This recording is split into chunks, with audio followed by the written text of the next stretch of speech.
Professor win this game with exact lethal if he flips the coin.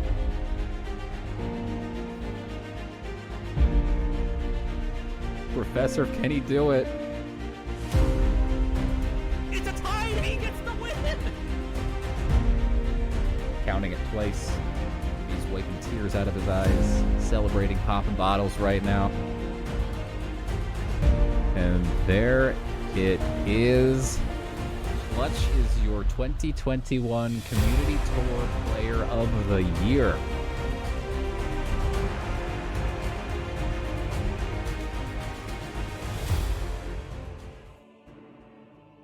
What's up, everybody? Welcome to the 2022 Player of the Year Invitational Tournament, sponsored by Aqua.xyz and hosted by Team Infinite Mana.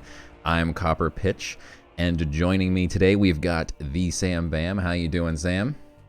Doing really good. Awesome. Excited to get into these games. Yeah. We saw some great games 2 days ago in the round of 16, and today we'll be watching all of the round of 8 matches. We have 8 of the best players in the game. Let's actually go over and take a look at the bracket here. We've got, oh god, Professor win this game. We need a producer. Okay, hang on. Who's in charge of this? Jeez. No. God, too many buttons on this stream deck. Here we go. There is the bracket for you guys.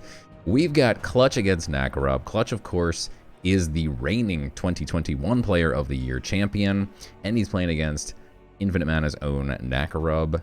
We've got standinkao against TST's cautionfun, and then we've got FakeMews against Perion's JKAN, and HPain against Fastexe. So, we've got also for you guys a very nice raffle.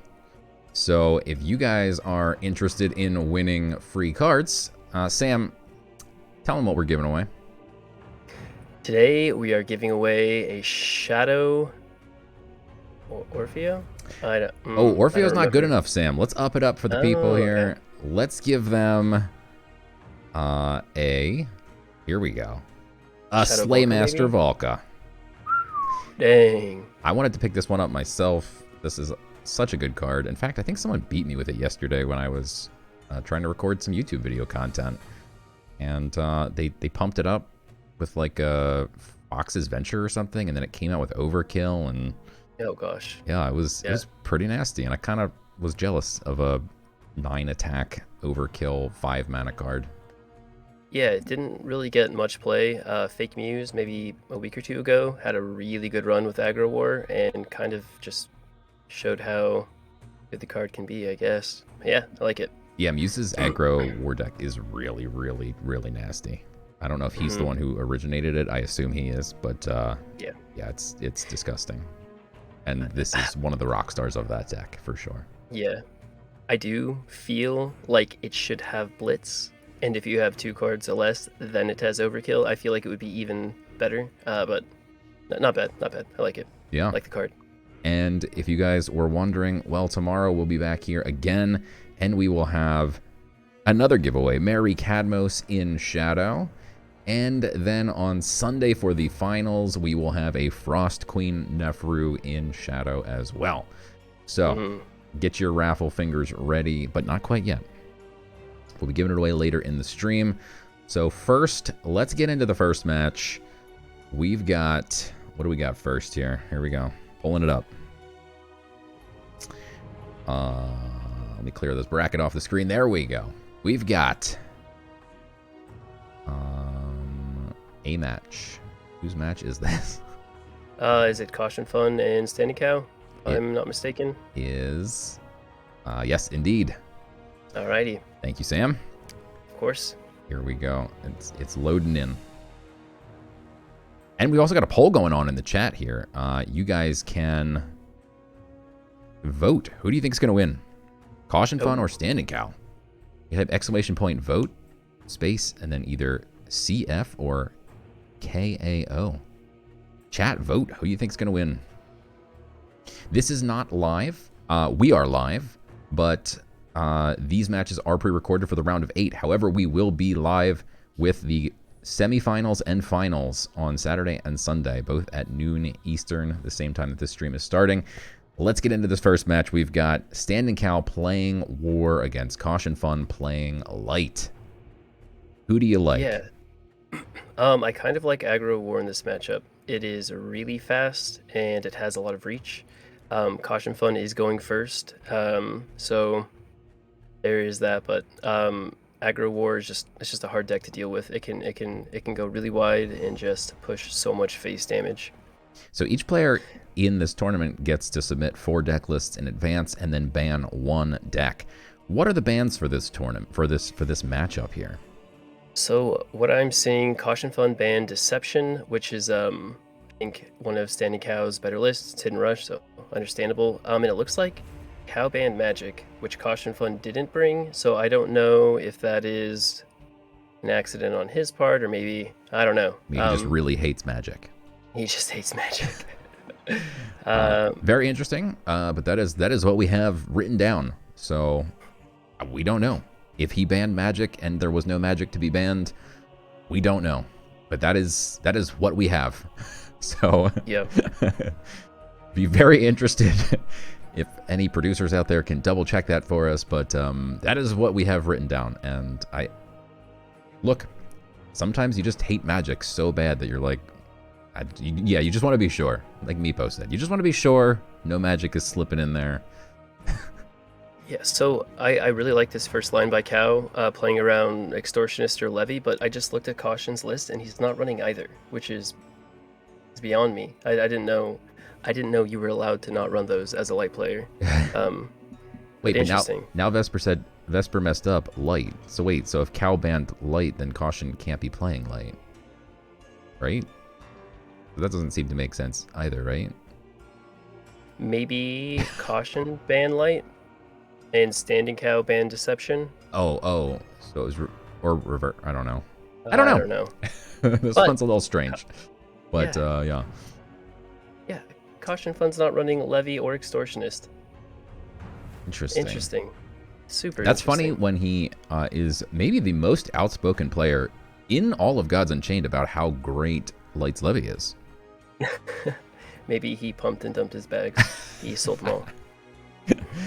That is funny because, yeah, there's no one who thinks that Light's Levy is more powerful than Caution does, and he doesn't run it. Very interesting. I guess assuming the top 16 players are probably taking a lot of control, so maybe feeling like he wasn't going to have to play around too many aggro decks, which... And you get to ban a deck, right? So maybe if your opponent brings one aggro deck, you just ban that deck, and then you play against all control. Right. That's smart. He does. We saw he does a lot of teching with like the dead sentries. Mm-hmm. Is that this deck? I think that had the dead sentries. No, it's his control deception deck. Oh, his deception deck. Sentries. Okay. Yeah. Yeah. So he played those dead sentries in the other deck to try and tech around Blade of Whiteplane. The dead sentry is a 4 attack creature with frontline, as opposed to a 3 that can just get gobbled up by the Blade of Whiteplane. And here we see he's playing around, you know, having to need levies and extortionists. So yeah, and he does a fantastic job drawing his Pyramid Wardens in CERN on curve. I think that's worth noting. He drew those Pyramid Wardens like nobody's business yesterday. We saw those gold Pyramid Wardens, or on Wednesday rather. Mm-hmm. But yeah, he's been playing really well, and I really like his very intentional deck choices. Yeah. Okay, so 4 mana as a control deck against aggro war, and you have full health and board. And he draws cards. I kind of like where Caution is right now. His card advantage, he's just in such a good spot. I don't see how standinkao can really come back from this. Wow, yeah, and he gets to use that divine judgment.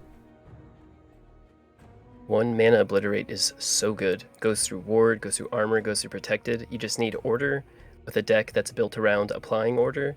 I think it's just, I don't know, it's one of the best 1-drops in the game in my opinion. Especially in a format where you have to submit your deck list in advance. normally, you know, if you're playing a game on ladder and you just don't know what your opponent has, it's a little bit tougher because you have to think, well, should I, you know, obliterate this one? You only get, you know, you can only get really one shot. You can technically bring it back from your void and maybe give yourself a second or third shot, but you kind of have to be careful. Like, well, if they're playing, you know, some big top end card, I really want to save it for that. But here, that's pre-submitted deck list, so he knows exactly what Cow is running, and he knows he's running a super aggro list, and that means he can, you know, use it on a 4-drop instead of, or a 5-drop if he, you know, had empowered it. But yeah, doesn't have to worry about saving it for like a 7-drop. Yeah, it's interesting you say that because he runs 1 copy and he's also only running 1 Radiant Embalmer, so pretty big resource. But like you said, knowing the deck list makes a huge difference on when to use it. Yeah.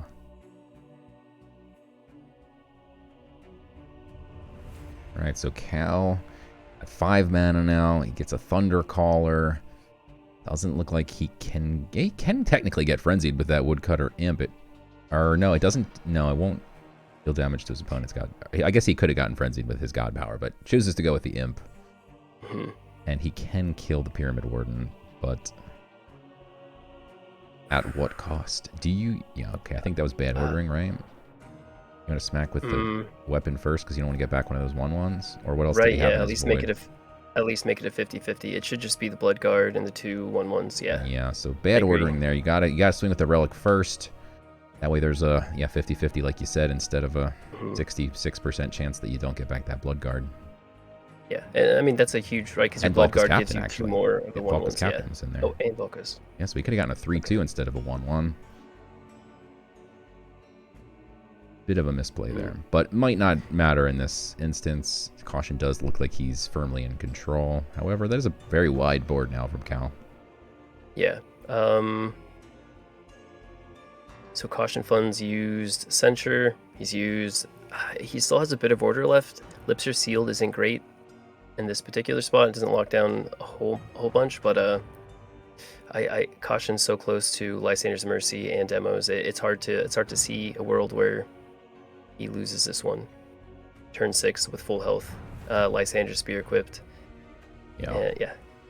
He can draw cards again with that CERN. If he wanted to, he could have healed it in some way, but or he could have even attacked with the other card first and then healed it. But no, he decides to throw away the CERN, which is interesting. Well, he gets CERN or Pyramid Warden back at this point, which is actually really good. I wonder if he'd prefer the Pyramid Warden. Yeah. Just to have a bit of safety. And there's that blade. And he gets everything. Yeah. Really well played by Caution Fun. Good ordering. Wow.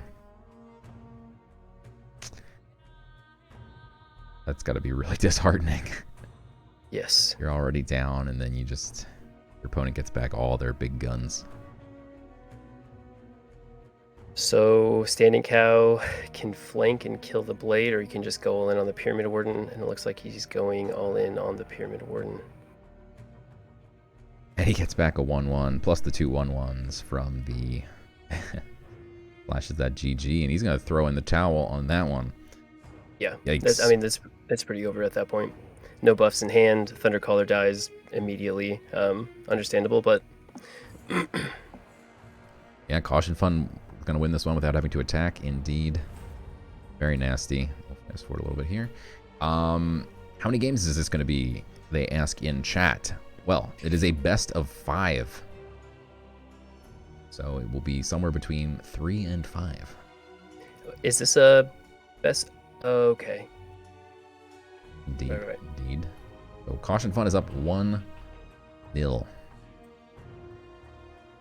Going first again helps. Or, yeah. Caution going first, yeah. Cow is going second with aggro. War. What is Caution playing? He's playing Control Nature, is that true? Yes, Control Nature tops out with Dionysus. 3 7-drops, Ethereal Demogorgons. And his 6 slots are interesting. He has Kaya, so he's going to have a bit of reach. It's pretty anti-aggro. There's a lot of RNG removal, as nature has. Wow. Interesting list. I kind of like standinkao in this matchup again. Nature doesn't have reliable removal until about 6, and it depends on how wide the board is. If he can go fast and caution doesn't have the answers, I think he can be in a pretty good spot. Yeah, that woodcutter imp on turn 1 is definitely big. However, his curve here is looking a little bit shaky for turn 2.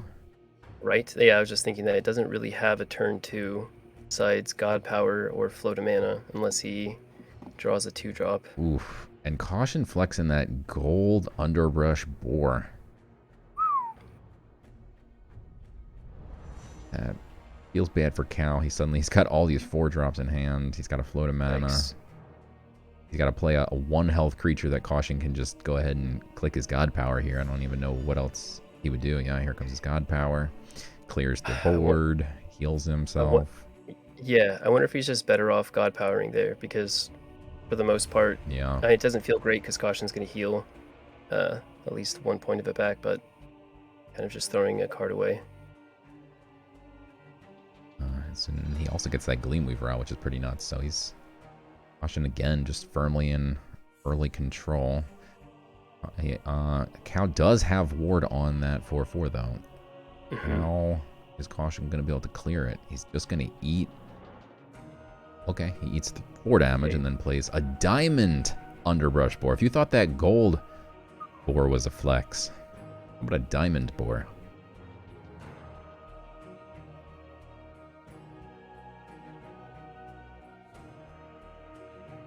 So Caution Fun has 8 2-drops in his list. So it seems like he's drawing really well, but it's pretty heavy in the 2 and 3 slot. But he is drawing fairly well with the underbrush boars. Yeah. Early Gleamweaver. Yeah, and again, because of the, like, you know, I mean, technically in this matchup, you might not, well, I mean, you might still need to worry. But what I'm going to say is that because of the fact that these deck lists are visible to both players, he knows he can drop that Gleamweaver early. Technically, against Nature, you can usually not worry about dropping it early. However, against, like, Hevner decks, maybe you'd have to worry a little bit and try and obliterate some wild creatures, but... Or even to play... Though. Yeah, never mind. Yeah, or to play around Martyr White Plane, but standinkao is not running Martyr. Yeah, Martyr would be a very, very important one to obliterate.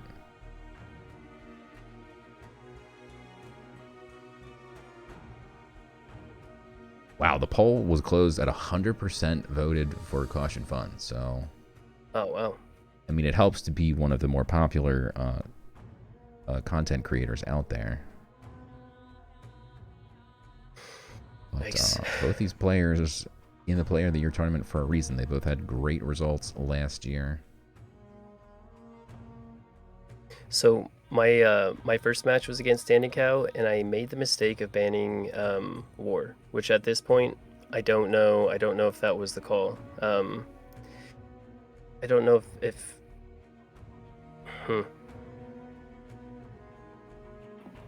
seems to be having quite a bit of trouble just establishing anything on the board. Yeah, and then he's gonna just be bricked again next turn with a couple spells.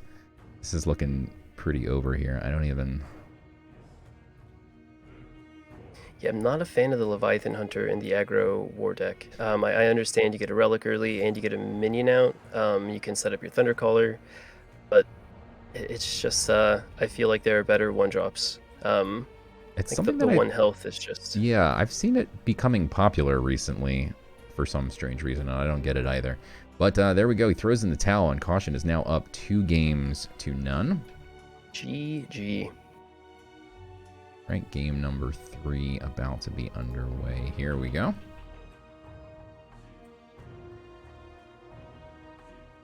And now we've got ourselves a War Mirror match. What type of War deck does Caution have? Caution is running the big Relic War that HPain popularized, I'd say, about 6 months ago, and they kind of rebuilt it again with Blade of White Plains and Imps. Nice. Really strong list. Can be fast, but not as fast as Aggro War. Okay. And And Cal's going first this time. Going first, yes. Yeah, okay. That's going to make a big difference. Yeah, this is going to be a bit of a race here, so we shall see what happens. So sends the Thunder Caller back and opts to keep the Tavern Brawler. Interesting. Caution Fun isn't running a creature-heavy deck. There are a few Blitz creatures, but I kind of like the Thunder Caller there, just as far as being able to get something down and then have something out of range of Blade of Sticks, even Magic Missile Launcher or Wolf Cult. Yeah, I prefer the cards that spiral upwards when you're going first, because then you typically can drop them and your opponent has to be reacting, as opposed to if they already have something on the board because they went first, they can usually just trade. Right, yeah, exactly. Yeah, this is a Power big board start, advantage. though. Yeah. How do you feel about the Battle Bard? It was really popular when it was +2 strength, right? Now it's +1. They nerfed it. Okay. Is it +1? I thought Is that what it does? I thought it was still +2. I may It's +2. Didn't they nerf it though? Was it something? It's +2. Yeah, they nerfed Which one am I thinking that they nerfed? Blood Guard used to be +2 attack when you go face, or when you attack with it, and now it's +1. And that's not played anymore. It was a 2/2, now it's a 1/2. Is that what they nerfed on the Battle Bard? That's what Mepo said. I trust Mepo. Okay. I know they nerfed it somehow, but I forget what. Okay. I got the wrong part of the nerf down. Okay. Yeah. It was definitely a 2/2 because I remember that's effectively 6 stats, and it was kind of like that's 6 stats for a 1-drop, and now it's 5 stats, which is more in line with powerful 1-drops. Cow off to a very fast start this game. And Caution, does he run any Carnage sweeps? Does 2 Carnage sweeps. He has the Magic Missile Launchers, Devouring Blade. He has a bit of removal. Savage Strike, Arctic Rush. But he's got some options, but not great options right now on 3 mana. Yeah, not enough to deal with the whole board, and not enough to deal with the Blade of Sticks God Power coming next turn also. He's a 0-cost Savage Strike. And then a 1-cost Savage Strike. And then a Wolf Cult. Holy smokes. Wow. A lot of resources used there, but literally just wiped out everything that standinkao had built. Probably necessary, and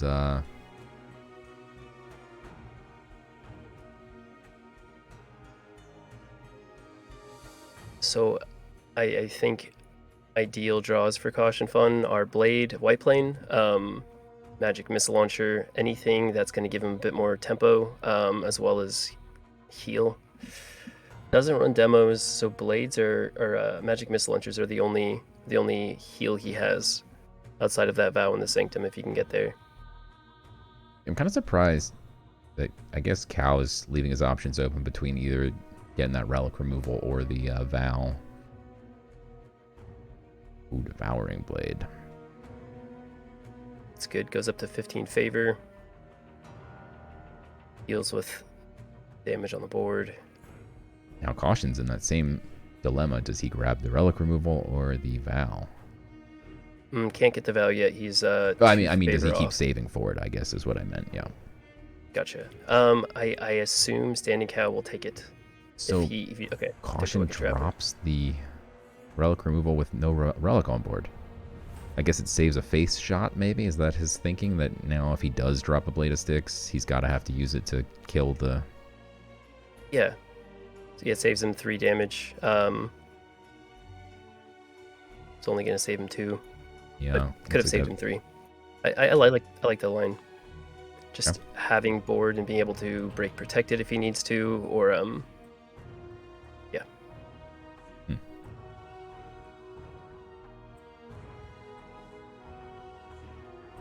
Alright.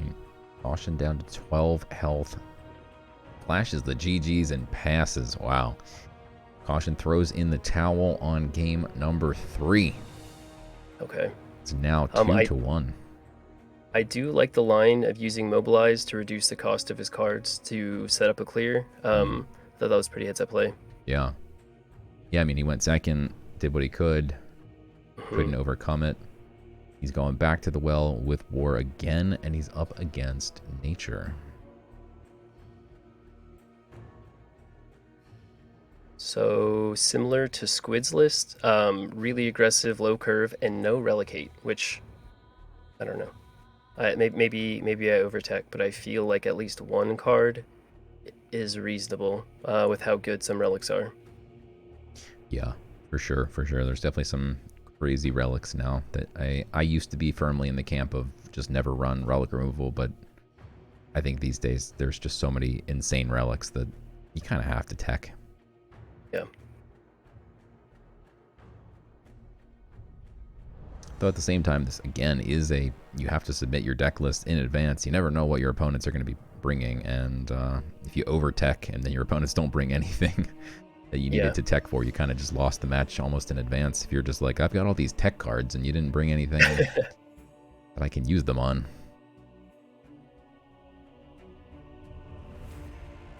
So interesting to see Staff of Roots. I actually think it's going to be pretty helpful in this matchup, just getting a bit extra health on the board, or for his face. Yeah. A nice Pyramid Warden here. I'm not sure what he's debating about. I mean, is he thinking maybe I save the Pyramid Warden for later when he's under threat of big relic or something? I don't know. I like just getting it out early, protect your wild. That way your Staff of Roots has a wild on board. Yeah, he maybe so runs 2 Wildfire, and I guess debating on trying to play to his outs, or save his Pyramid Warden to eat a bit of damage later. Ooh, and Caution throws down the Iron Tooth Goblin. Perhaps a turn too early. I love the Staff of Roots right here. Yeah, absolutely. Let's just get that staff out, eat some damage. You're going to heal for it anyway. Love it. Yeah. Also feels more punishing when you play a relic right after your opponent wastes their relic removal. Right, yeah. I completely agree. It's like a moral victory. And so, standinkao 3 wide, all full health, looking like he's in a pretty good spot. And then Caution drops the Magic Missile Launcher. Terrifying card. However, we see Cow just top decked a Wildfire. It only would buff one thing at this point. I don't think those walking plants are wild. So this is kind of an important turn. If cautionfun has Carnage Sweep and standinkao invests too much, it can be a pretty big turning point. Where if he doesn't, and he doesn't go wide enough, the Magic Missile Launcher is going to get more value. I'm curious to see what lines he takes here.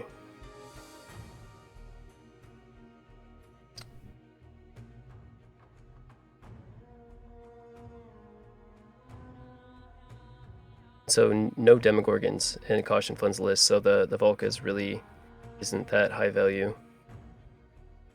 I like taking the Rune of Fire. Yeah, a little bit of extra damage. You're getting what feels like close, but Caution is about to heal for 4 and clear board. It looks like he did pip into the Carnage Sweep. There it is. He does indeed have it. Right. Now Caution will be back to 18. Clear board. Gets back a 2/2.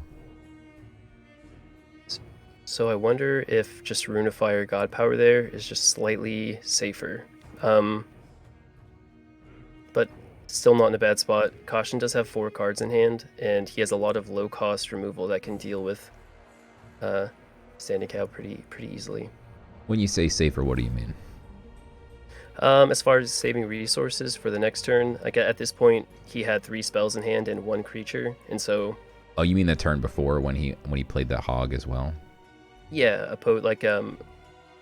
Rune of Firing the turn before, but it kind of works out now. He can kill the blade, get rid of the draw, so I guess pretty heads up by him. Unless he's gonna... Yeah, do you swing with the Badger? No swing. I don't know. I think I Rune of Fire the blade, right? Because now Caution draws another card, and I don't know. Yeah, his hand's looking pretty juicy. Oh, a second Magic Missile Launcher, and this one's even bigger than the last. Okay. But Cow does have that Wildfire. He can at minimum God Power and get another Badger out before Wildfiring, but that's still not... He can swing face and Sudden Bloom here, which is actually kind of a lot of pressure. And if Caution Fun has to Carnage Sweep his buffed Magic Missile Launcher, it's not a huge loss, and he's guaranteed to get a 5/6 Badger. If 4/4, yeah, 5/6. We can do math. Math is hard. Oh gosh, it's just so hard. Pain of my existence. But you like Sudden Bloom, even though it's kind of 50-50 as to if if it hits the same Badger you already swung with. He swings face with the Relic. Oh, and with the then Sudden Relic. Blooms. Right. He's had that Relic equipped for so long and hasn't swung it. I forgot he had it. Yeah. I wonder if that's what he was saving it for. And Caution does have 1 durability left. Okay, I like this line. Gets super punished if he has a Devouring Blade in hand, though. Yeah, so punished. Yeah, his hand is just trash right now. He's got all spells, so if his board gets cleared, that's pretty much it, even though he's up 30-9. Yeah. Caution's got a lot of cards. He's got that MML, which is very versatile. I mean, honestly, he could even just swing the MML and take 5 damage. Clear the board. He dies if he does that, no? Does he? He has 2 durability on the Magic Missile Launcher, takes 5. Oh, it has 2 goes down to durability. 4. Right. My bad. I was thinking it had 1, but he pumped it with... Wow, he's going to swing 2? Wow. He just got himself killed. That Rune of Fire is in the... He's got a heal here. Does he have a 2-mana Relic he can has play? The Vow of Champions. Okay. He did grab that Vow. Okay. Oof. Living on the edge. Standinkao has no reach in his deck. There are no Vicious Chimera. Yeah. So I like the line. It's wow. It's definitely risky, but once he deals with the board, he's pretty much clear. Oh yeah, that's a very risky, ballsy play. He had to play 2 Woodcutter Imps and take 6 damage.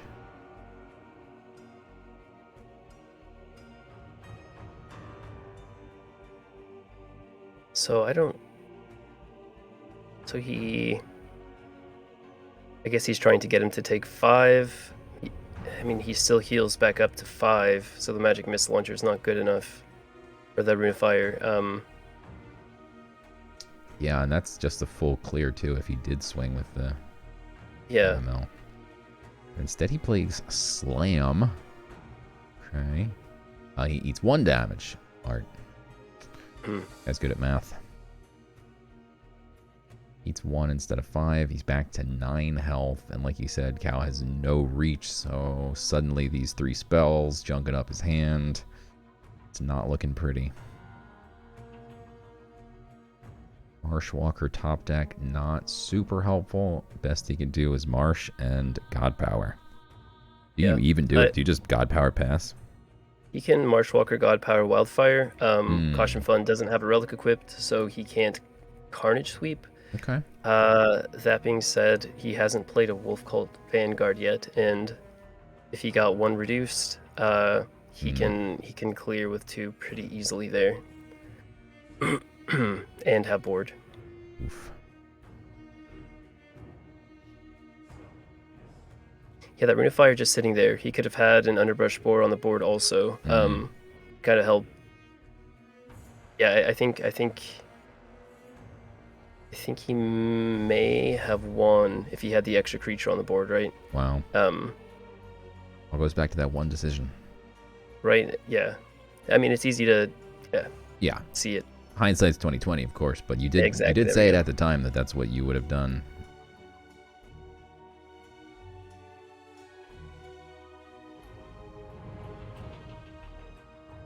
Caution gets a Relic equipped. Oof, Cow top decks a spell.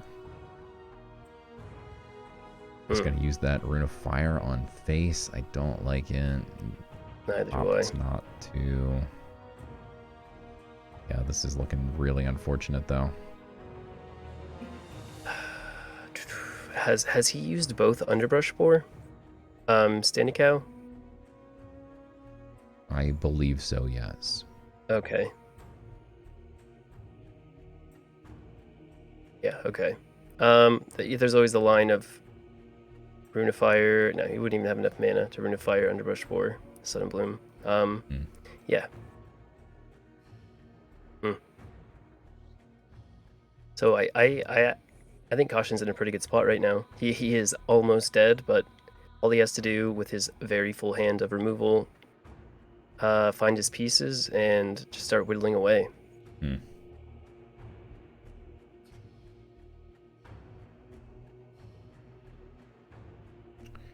Standinkao has 3 favor, so not enough to really accomplish anything, and the likelihood of him being able to take board without getting Bladefly, it's not looking good.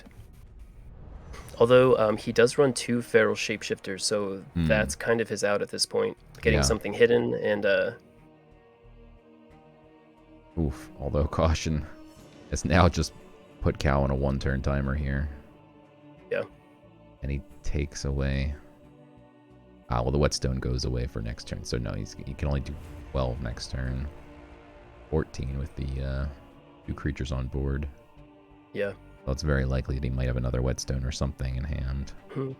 Whetstone could be setting up for Sharpen. I don't even hate Lightning Strike. I was going to say, you kind of have to clear that, otherwise the Sharpen. Yeah. And Caution flashes the GGs. He's got the Sharpen, indeed. So yeah, you would have had to either Lightning Strike or Rune of Fire there. And okay, that's set 1, or there's one more game? Yeah, no, that's it. Although technically, I guess he could have grabbed the Archer from the Sanctum as well. So he would have had a creature no matter what. But yeah, there you go. Indeed.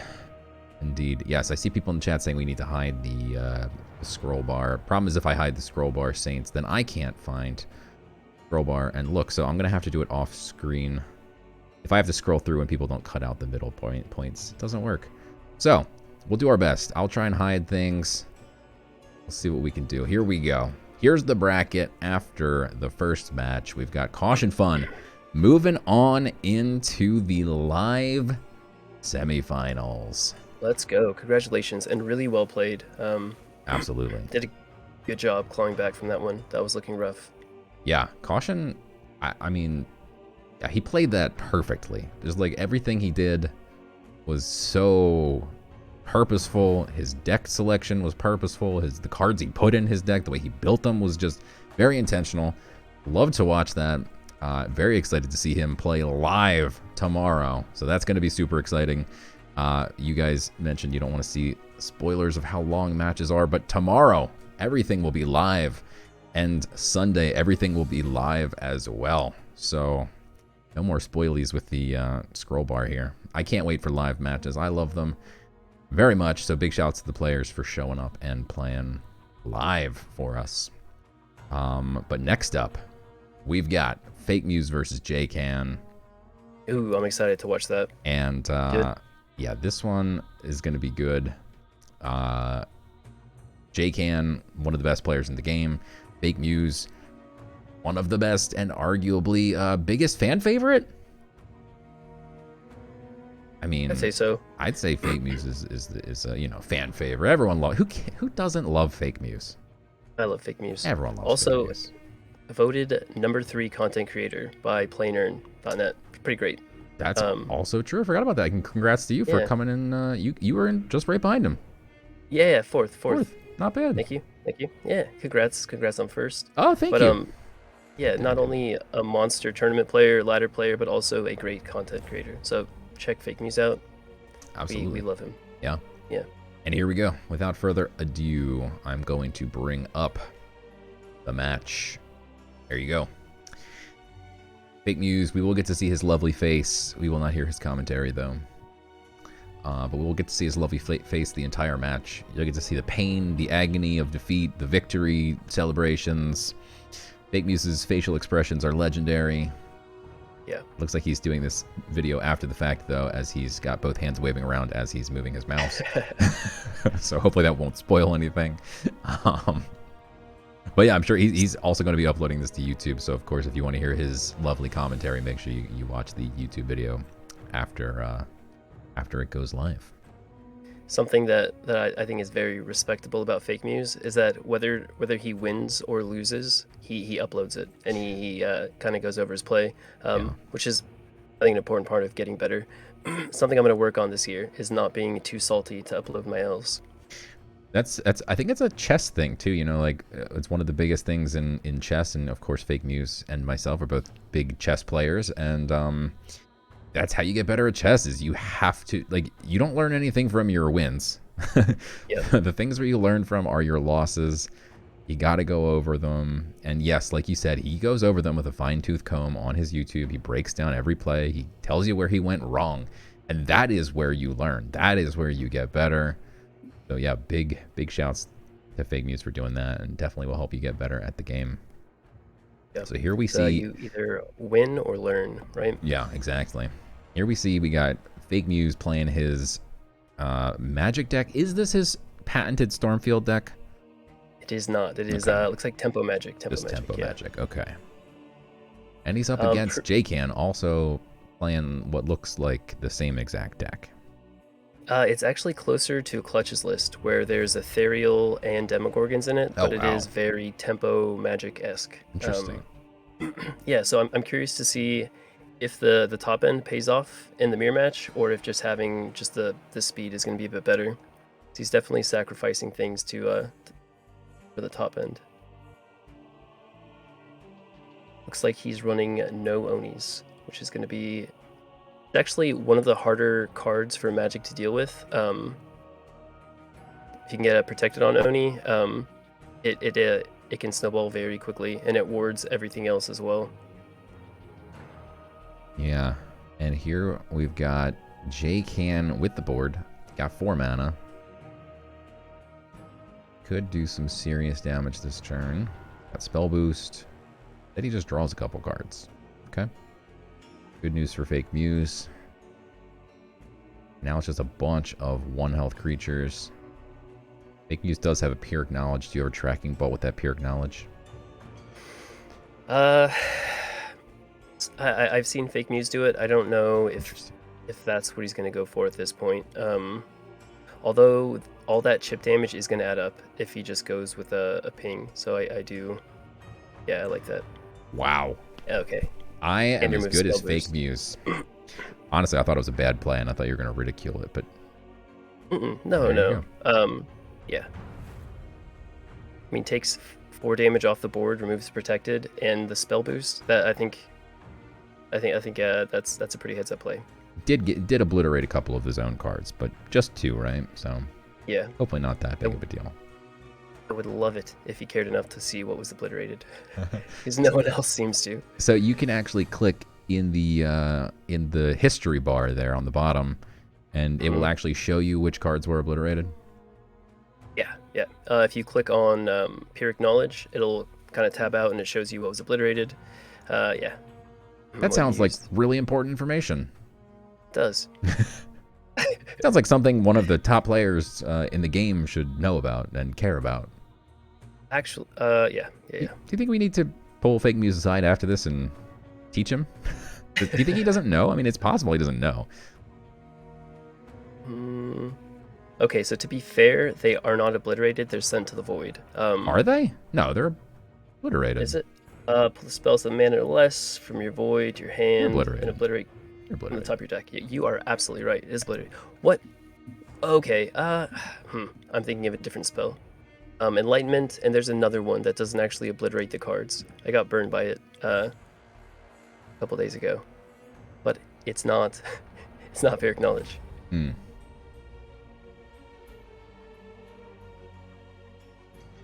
So that Rune Moth dies, and all FakeMews got was the Rune of Life, which, again, in my opinion, is the worst of the options. What do you think? Is that the worst rune? So I guess it depends. Of course, it's all situational. Right, but, situational. But in this particular situation, absolutely the worst. Yeah. I think the majority of the time it's the worst. It also doesn't get affected by Spell Boost, which stinks. It's interesting that like the Rune of Fire gets affected by Spell Boost, but the Rune of Life doesn't. That annoys me. Okay. Maybe they'll add like a heal boost in the next set. I mean, but it's a spell boost. It's part of the spell. Doesn't spell boost just give +1 to a spell? It doesn't say like +1 damage, right? Maybe. Just agree with me, Sam. Yes, you were right all of the time. Thank you. You're welcome. Makes for better commentary if we both just always agree about everything. Okay. I was thinking, I think it's World of Warcraft. I played it a long time ago, and I don't think heal was a affected spell boost affected heal in that game either. Oh, wait. So there's that. Wait, is Muse scrolling back? He did! He did it! Oh my gosh, let's go. He did it! Now he's curious. He listened. Oh, let's go. Okay. Not too high value. Blade would have been kind of slow anyway. If JKAN can get protected on his...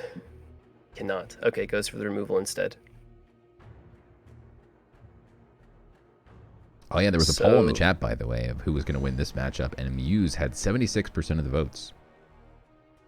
Oh, FakeMews is the deck with the top end. JKAN is the very fast list. Ooh, okay. We've been lied to. We've been misled.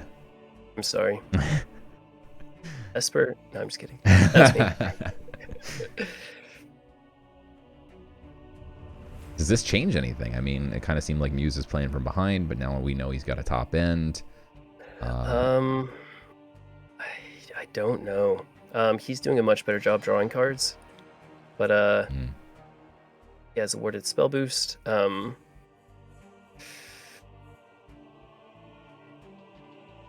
He gives up his relic. Okay, interesting. Does he the Wiccan trap? He could have.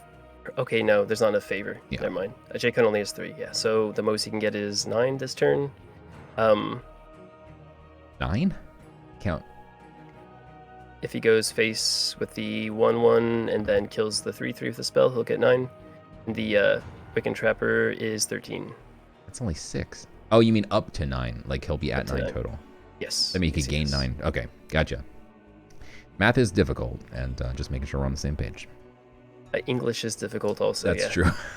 And when you combine English and math, impossible. It's a nightmare, right? No one does it. FakeMews is looking like he wants to get rid of that spell boost, prioritizing it over the blade. And then he gets, get the blade with the hatchling, right?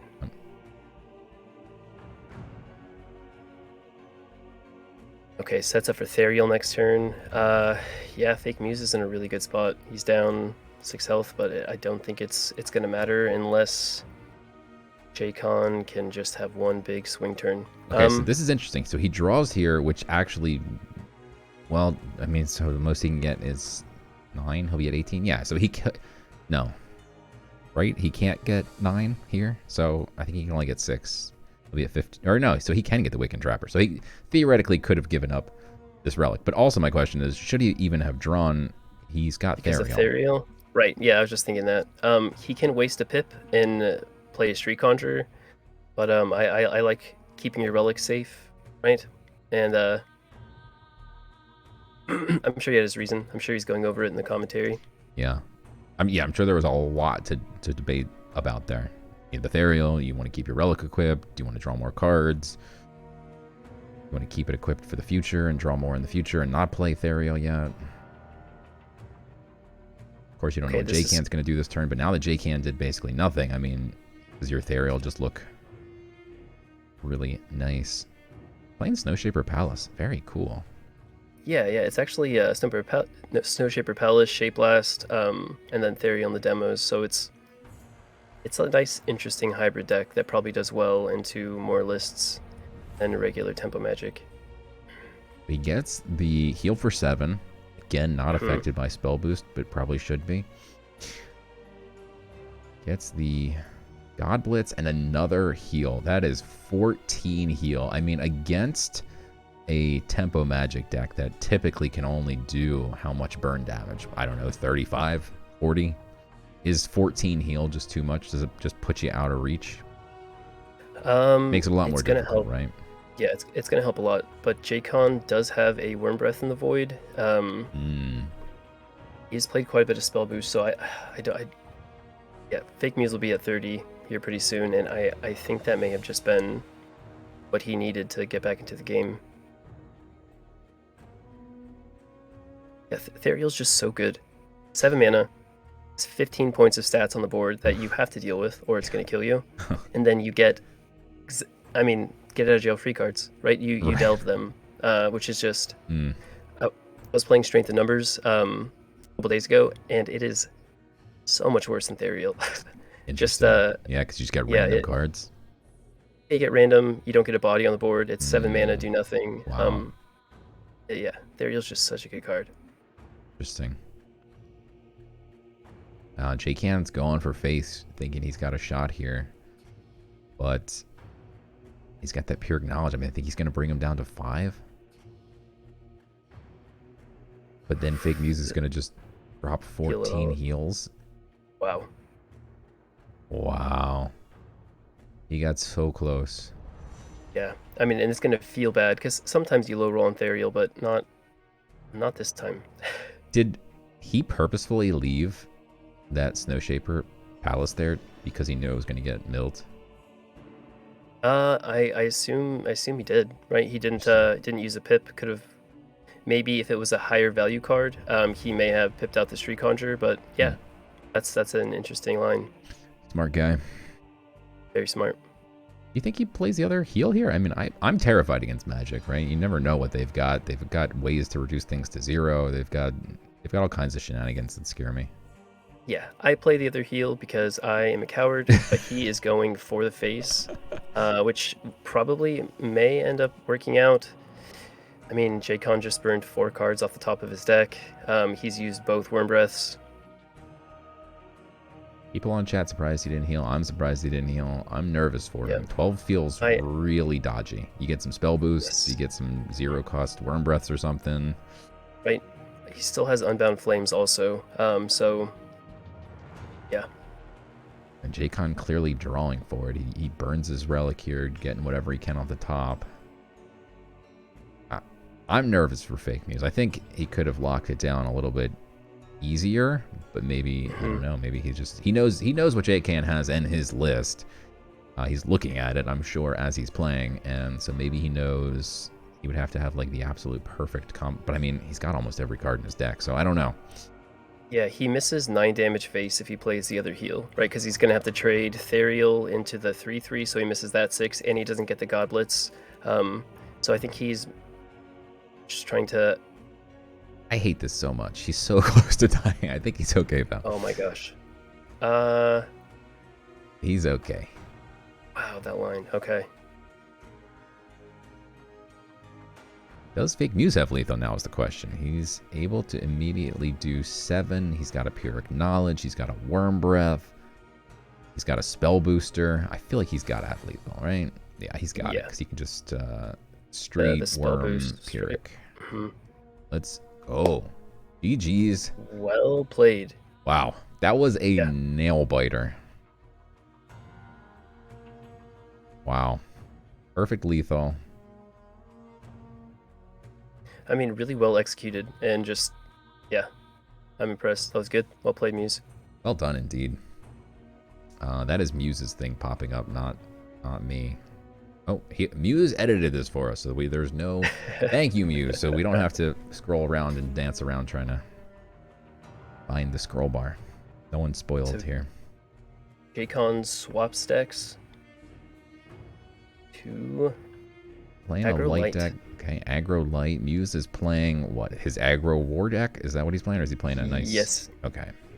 We're gonna get to see. We're giving away a Shadow Valka today.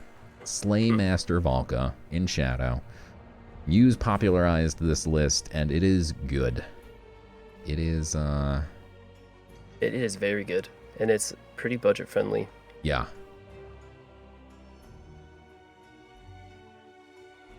Well, so JKAN running pretty standard Agrolite, Lysander Spear, no the relics, Thester, and tops out with Asterius, which is it's interesting.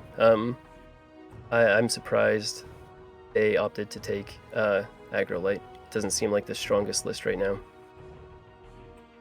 Interesting that Muse plays the Pyramid Warden here. Are you worried? Does he play like levies and extortionists? No, okay, he plays double extortionist, yeah. okay, but instead gets out of jail free with a martyr and no one swings. I mean, I like Muse now a lot. He's got the blitzer in the void. Wow, he can do some serious damage here.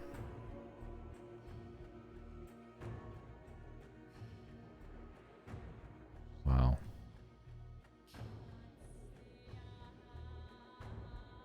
And Yeah, that line by JKAN may have been a bit too slow. and now he's going to get back a 1-1. Oh, no, he's not going to kill it? Interesting. Okay, no, he's going to kill it. But now he gets back the 1-1, but with no protected. Which is smart on FakeMews' part. Ooh, but that blade. Blade of White Plains. Now he gets back the Pyramid Warden. We got a little bit of Pyramid Warden back and forth action. FakeMews does not run Blade of White Plains, which is, yeah, which is interesting. Yeah, I think he only runs 2 5-drops in this list. Is that true? 1. 1. Just Slaymaster Valka?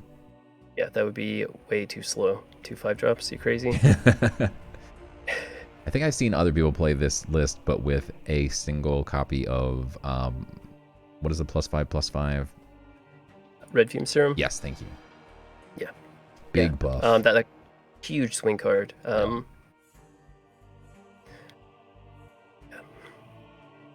slow for FakeMews, though. He doesn't need 2 5-drops. Yeah.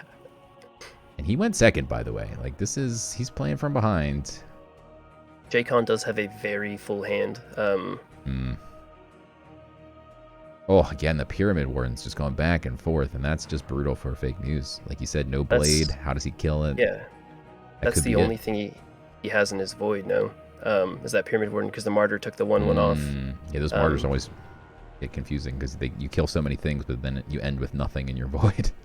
Right. You gotta kill the Martyr twice, you kill something else, goes back into the hand. So he has Tavern Brawler and Imp in the Void now. Hopefully he gets one of them back, just as far as being able to clean up the board a bit. If Light gets established and gets buffs going, it's going to be really hard to get through.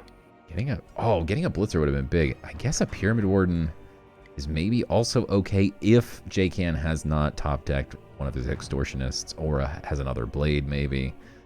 Yeah, I think he would have preferred a Blitzer there for sure, right? Oh, yeah, absolutely. I'm curious to see if FakeMews trades out the Blade or if he's just, okay, I like that. Doesn't give him any extra draw. Gotta get that Relic removal out of the Sanctum. His only hope. He's hanging his hat on that 4-1 Relic.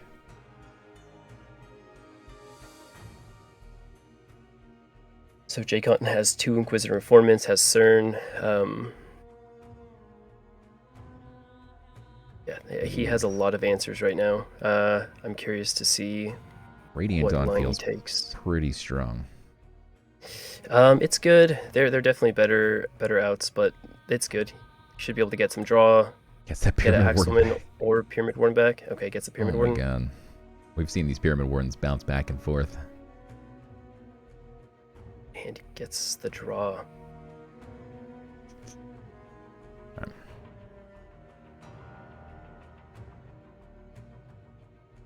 So do you go face with a 4-2 or do you trade? You're pretty much guaranteed draw unless FakeMews draws flank next turn, but okay, goes for the trade. I like that. Would have... Okay, yeah.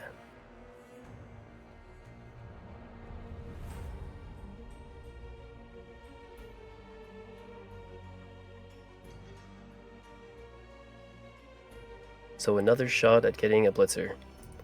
Alright. More Wardens. Oh my goodness. I mean, it's actually not that bad. JKAN still has 2 Extortionists, and he has plenty of order in his deck. I think not getting a Tavern Brawler and just gives him more stats on the board, or less stats FakeMews can remove. Yeah, I thought we'd see the Pyramid Wardens bounce back like once or twice, but this has been like 4 times each, I think. Yeah, and they both only played one. Finally draws the Extortionist. FakeMews is all in. Battle Bard. JKAN is also going in. Muse is 1 hit away, though, from picking up that Rune of Fire, so he does kind of have that in hand as well here. Doesn't really need to do 3 damage, though. He really needs to do 1 damage to a lot of things. Yeah, there really isn't a very high-value target for the 3, with Ward being as good as it is right now. Yeah. Some steady ops to draw, which is interesting. Smart. He gets a Trial Spirit. I guess if you trade out, you can now Trial Spirit your Warden, and then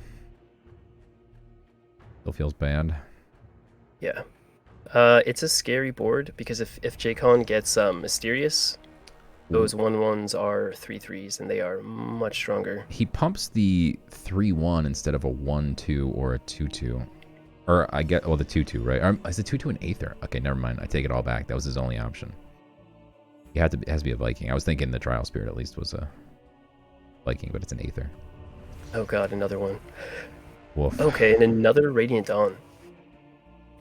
That's huge. And he gets back the other Warden again. That's Oh my gosh. insane. And he top decks a 1-drop. Not super helpful. He can kill 1 of the Pyramid Wardens and pray he gets his own Warden back, maybe? I don't know what you want here. Ugh, gets a 3/2. I don't even know if that would be good.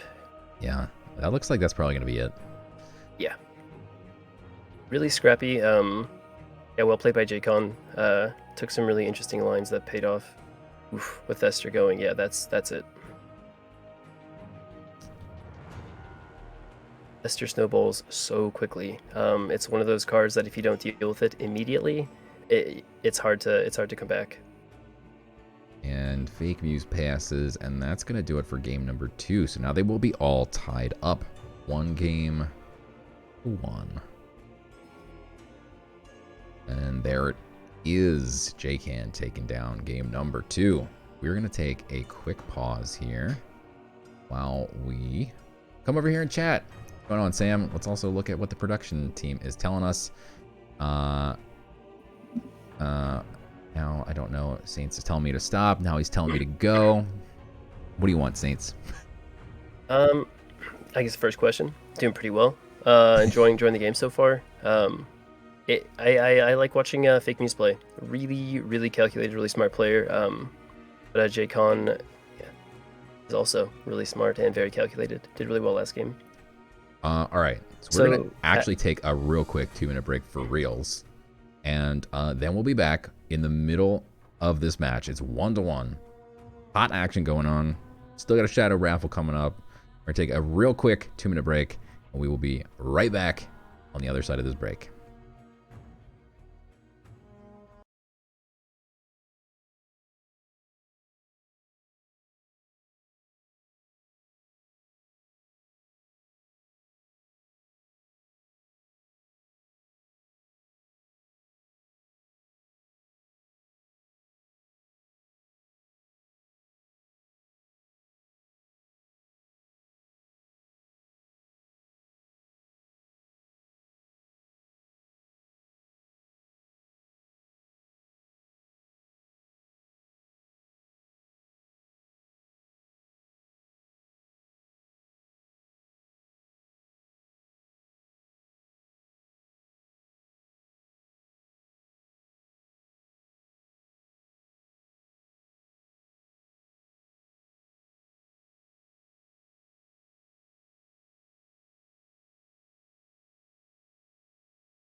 All right, everybody, we are back live with the 2022 Player of the Year tournament, sponsored by Aqua.xyz, presented by Infinite Mana.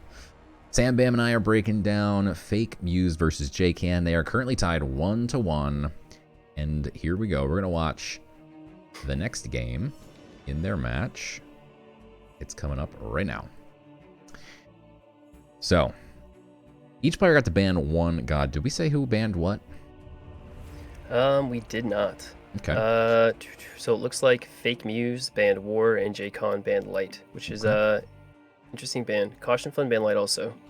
Interesting. Yeah.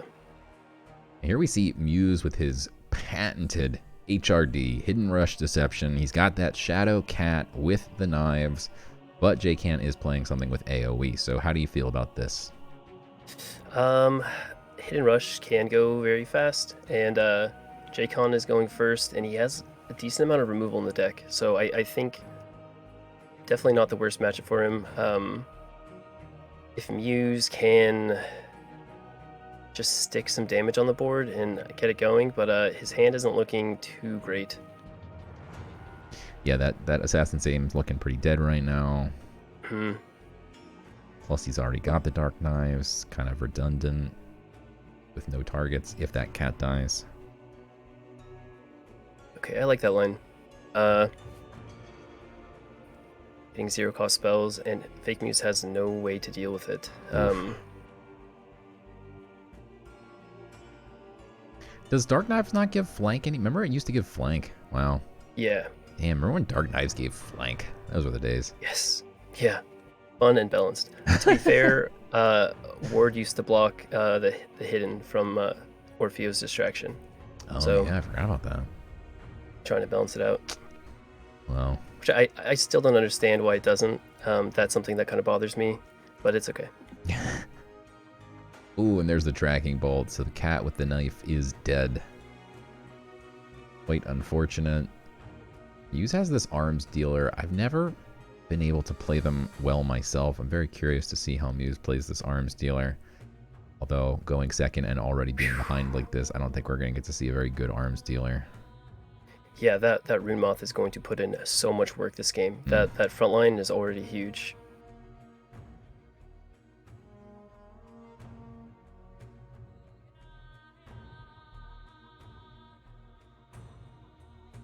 So the first card you play is called Arms Dealer, and then the Echo is called Wheeler Dealer.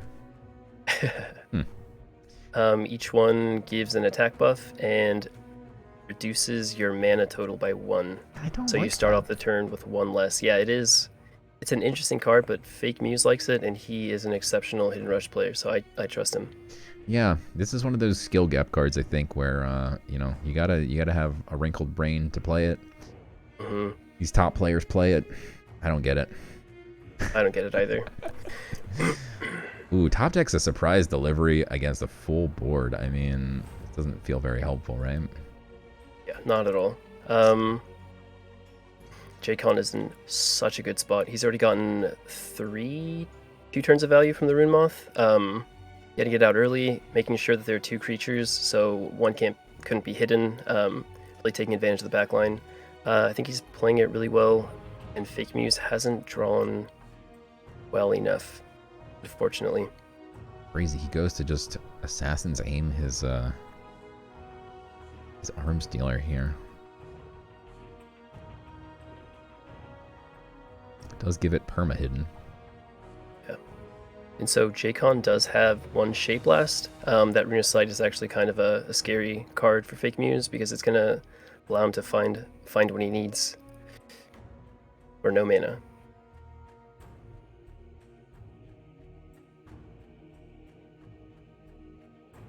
Whew, another Rune of Strength. Brutal. Yeah, that Rune Moth, I think, soloed FakeMews. Oh, absolutely. 3 mana. He's already gotten 4 mana worth of cards for free, and he's about to get another 2 mana for free. It was brutal. Yeah, it generates so much value. It really is such a strong card. And especially the Rune of Strengths here, you know, getting those front lines up. 1 front line, not a problem for Hidden Rush. 2 front lines, maybe you have a a stone skin, plus you can cheat something. But once you get to 3 front lines, I mean, that's too many front lines for hidden rush. Yeah, it really is. And JKAN has 2 Pyrrhic Knowledge, and he has Spell Boost. So if he has 3 Spell Boost on the board, yeah. I don't see how he loses from here. And that's gonna do it. That Rune Moth puts in the killing blow appropriately. And now it is 2-1. Well played. To JKAN. So JKAN up. FakeMews in a must-win situation. Switches to war and decides to go first. Very smart.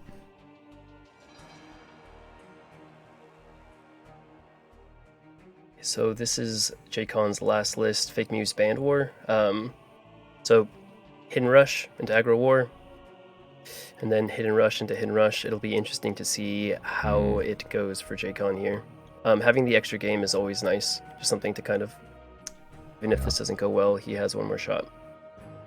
But Mews going first here, it almost feels like maybe whoever goes first in the next 2 might have the better odds, since they're both going to be racing with all of their deck lists. Yeah. Okay. JKAN's running Lethal Prowler, which is actually a pretty fun, interesting tech card. I love that card. Yeah, it is. Yeah, if you get it from Pack Succession, it's a nature spell, 5 mana. It attacks the strongest creature. And then if you go face with a creature or attack with another creature, it attacks again. Wow. Just an interaction that just seems unbalanced. Yeah. He's putting in some work here. He's on turn 3. He's already brought JKAN down to 20 HP, and he's got a nice board. He's also got that Slaymaster Volca. Mm-hmm.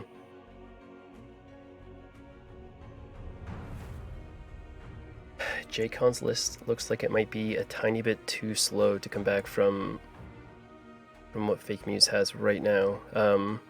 Blade of Sticks, God Power, or Blade of Sticks into Volcas is going to be really, really strong. Especially the overkill. If he gets any cats down. Yeah. What do you feel about that Shade Walker, though? The thing is pretty terrifying. You get down, what's that guy? Merrick? Merrick, yeah. Suddenly have 2 big creatures on board, but FakeMews is just wrecking. He's going very fast. I don't know. But a couple nice so he has outs 5, on 6, Sanctum. 7, 8, 9, 10, 11. Yeah. Merrick, he dies next turn. FakeMews has lethal. He needs to do something. I guess he could Stone Skin Merrick, and maybe he doesn't die. But it is not looking good.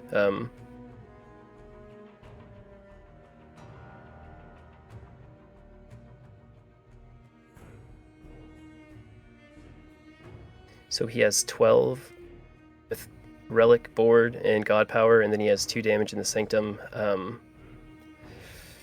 In 2 different ways. It's not looking great for JKAN.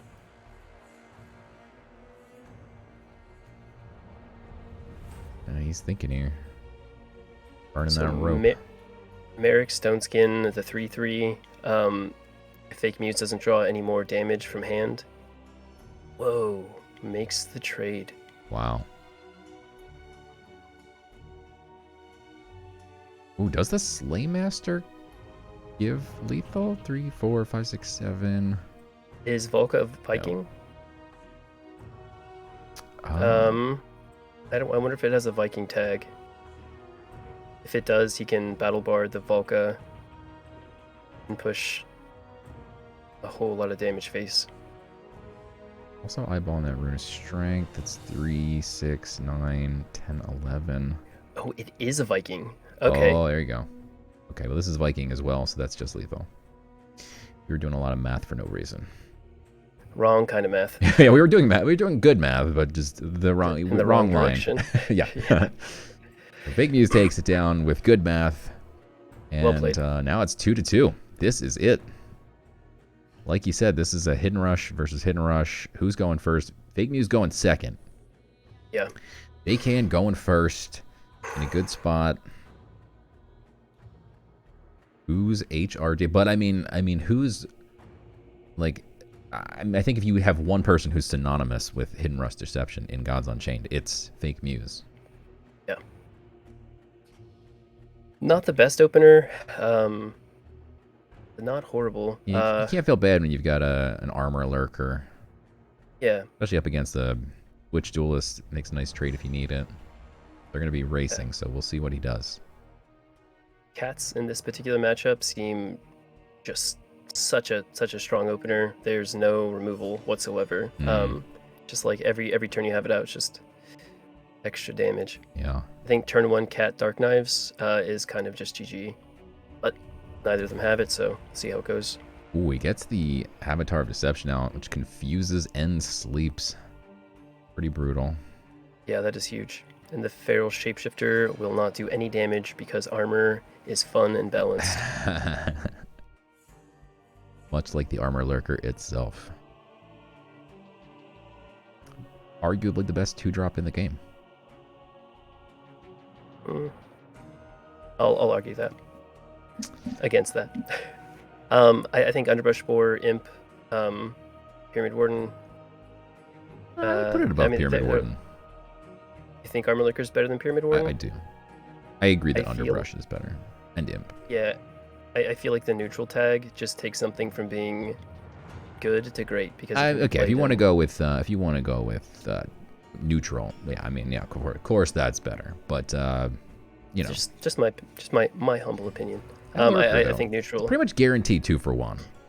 Pyramid Warden, they get something back. Yeah, it does give you a lot of board presence early on, but it does give something back eventually. Armor Lurker is like guaranteed 2 for 1 all the time. That's even a large assassin's aim. 3 attack. Yeah, you're always 2 for 1 with that thing. 100%. Or you're doing it wrong, 100%. Sam. Okay, well that's why I don't play Hidden Rush. This is looking very bad for FakeMews here. He is down to 7 health. He does have a frontline Rune of Strength, but he's playing against cheat, so... Assassin's Aim is such a good card. Gives you attack, 2 frontlines. Gives you 3 attack. Costs the same amount as yeah, it's just such a good card. Yeah.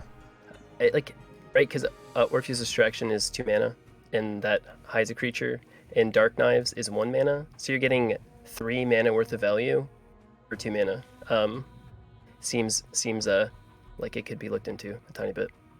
There's the Umber. That is going to be lethal, and JKAN will be taking down the match, taking out FakeMews, and moving on into the round of 4. Congrats. Congratulations, very well played. JKAN. Yeah, GG's to both of them. Well played. It's a rough spot though. Hidden Rush is such a fast deck. It really does. I don't want to say it comes down to who goes first, but it really makes a big difference. I mean, in that particular matchup. I said whoever goes first in these next 2 matches is going to win them both, and you were 100% correct. I was 100% correct. I mean, it really did Nailed come down it. to who goes first, honestly. I mean, when you're playing these really fast aggro decks, sometimes it's just a coin flip. And, I mean, that's up to the players, though. They brought these decks. So you can't be like, well, it's not fair, I went second. You can't say unlucky, you know, maybe you got to bring some control decks. I don't know. Yeah, and on ladder is one thing, but playing at this level with these competitors, it really does make a huge difference because the misplays aren't going to be there, and being able to take advantage of your opponent's misplays, I think they both played very well. And it really did just come down to good old 50-50. Yeah. Bit unfortunate, but congrats to JKAN, Team Perion. So we've got a TST Caution Fun, Perion, JKAN. And up next, we're going to be watching Clutch versus Infinite Mana's Nackarub. And I say without any further ado, let's do it. So this matchup will be significantly different than the last. They both have very greedy control decks, and I'm actually a bit more excited to watch this matchup. Yeah, it's going to be fun. We're going to see some stuff. Yeah, so Clutch is the 2021 reigning Player of the Year champion. However, came in as the 16th seed in this tournament based on prize money in 2022. And Nackarub is, I don't know, maybe the favorite compared to the 2022 seedings, but of course, Clutch is the reigning champion. So, what's going to happen? Anybody's guess. Looks like Nackarub banned Deception and Clutch banned Magic. Deception and Magic. Okay. Nacka banned Deception, Clutch banned Magic. Very interesting that 16 out of 16 players in this tournament brought War to the tournament, but we have not been seeing a lot of War bans. It's the only god that all 16 players brought. So Nackarub's Magic list was OTK Portal Wranglers with Form of Unity. Clutch was just like, no thank you. None of that nonsense here. That's kind of funny that you'd bring infinite Wranglers. I like it. I think that's a very smart choice into these tournaments, locked lists. You know, you think people are going to bring greedy control lists, so you just bring a combo deck that wins on turn 6 every time. Yeah. It looks like the Deception list. Yeah, Hidden Rush. Interesting. Mepo said, Clutch, stop, you're tilting me with the bar, and I concur. Please, Clutch, calm down with the clicking.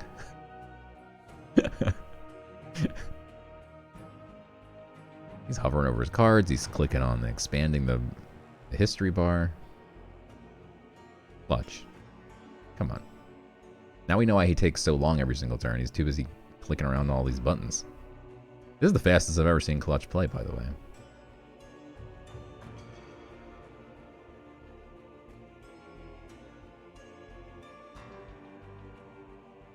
Alright, so Nackarub has the board here.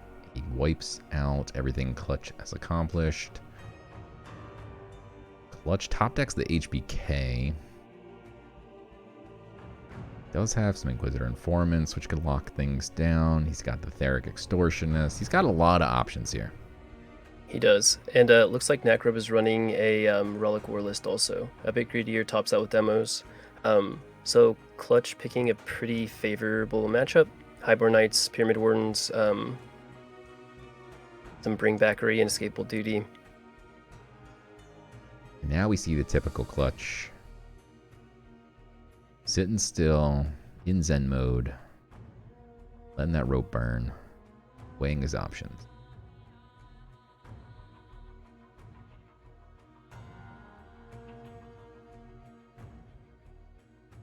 What line Extortionist isn't interesting here because there's Archer in the Sanctum.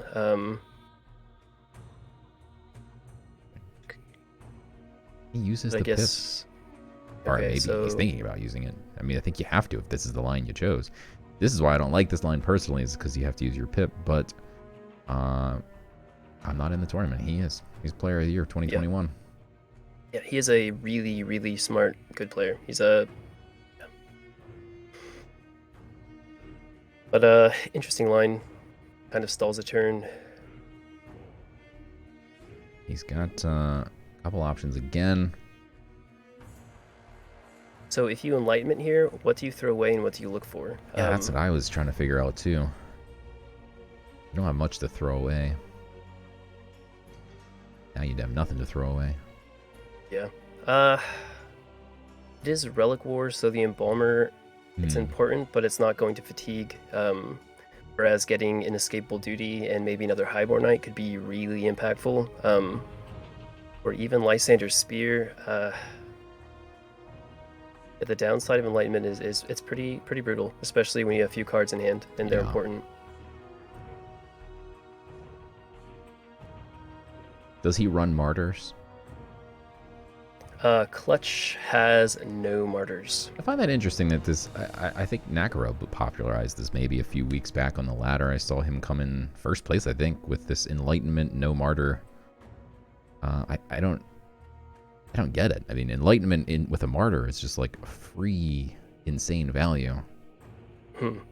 But, I mean, he came in first place, so, I mean, obviously he knows what he's doing. Yeah. I guess maybe they're just higher value cards. Yeah, again, one of these skill gap cards we talk about a lot. If you know what you're looking for, you know what you need, you know what your outs are, you know what you don't need in a specific matchup, get rid of what you don't need. You find what you do need. It is a bit slow, but maybe just finding those exact perfect cards is just so much more value. Yeah. And like we saw yesterday with Swallie and who did Swallie play yesterday? Was it Nackarub? It may have been. Just the difference in getting your Lysander's Spear out early with Light against Relic War and not. It really is a high value card. If you can get them to spend resources removing something, extra resources, it adds up in the long run. Clutch looks like he's in a pretty good spot either way. Spear or no spear. Let's that rope burn all the way. Ooh, Nackarub with the very nice blade. Getting rid of that protected HBK. That's huge.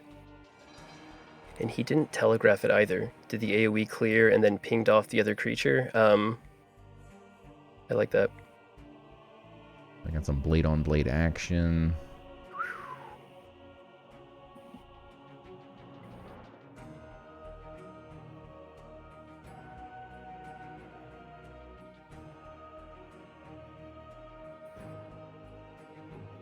How do you feel about the Volka's presence in this matchup? We saw it yesterday. If you play Relic War on ladder, are you going to take Volka's presence from here on out into Control Light, or are you going to stick with Slayer? Because I feel like that's pretty standard god power for that particular deck.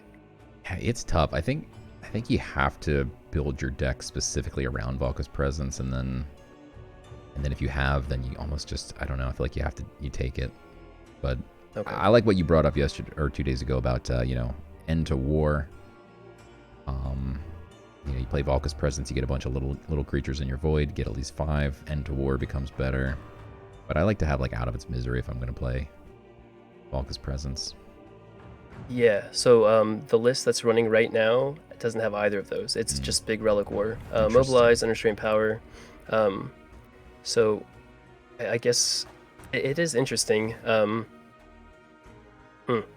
don't know. I kind of like Slayer, but yeah, they are still in the tournament, so right. And Nackarub just came in first place not that long ago in the weekend ranked, and Clutch also, I believe, came in first place not that long ago in weekend ranked. Definitely put in a couple top 10 performances recently. So both of these players, not only great tournament players, they're great ladder players as well. You guys have done it all.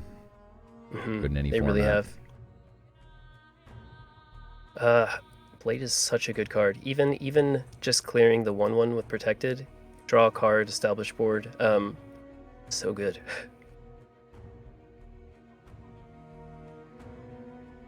I thought the demo and the Highborn Knight pick were interesting. We saw how much value Therial kind of put in yesterday against this particular combo deck. If you can get the increased spells, it's almost a GG, and Clutch isn't that far behind that it's that impactful to like, demo here, heals a bit, kills a thing, where you get more stats on the board, and you have just that huge swing potential of putting everything in Nackarub's hand to the moon, just too expensive. Here we can see a CERN into a Divine Judgment. Right. He almost snap played it, but he's clutch, so he's going to wait a little bit. But I think that there's no other option, right? You got to obliterate that demo. I completely agree. Plus, especially you draw a card, heal your demo a bit, heal your god a bit. And this is his top end. Demos are the highest value creature in the deck, so Divine Judgment here is really good. Hey, there's Therial.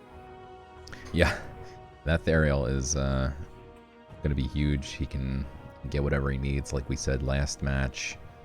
You just find whatever you need. If he needs heals, he can get heals. If he needs obliterate another demo, he can transform it and obliterate it.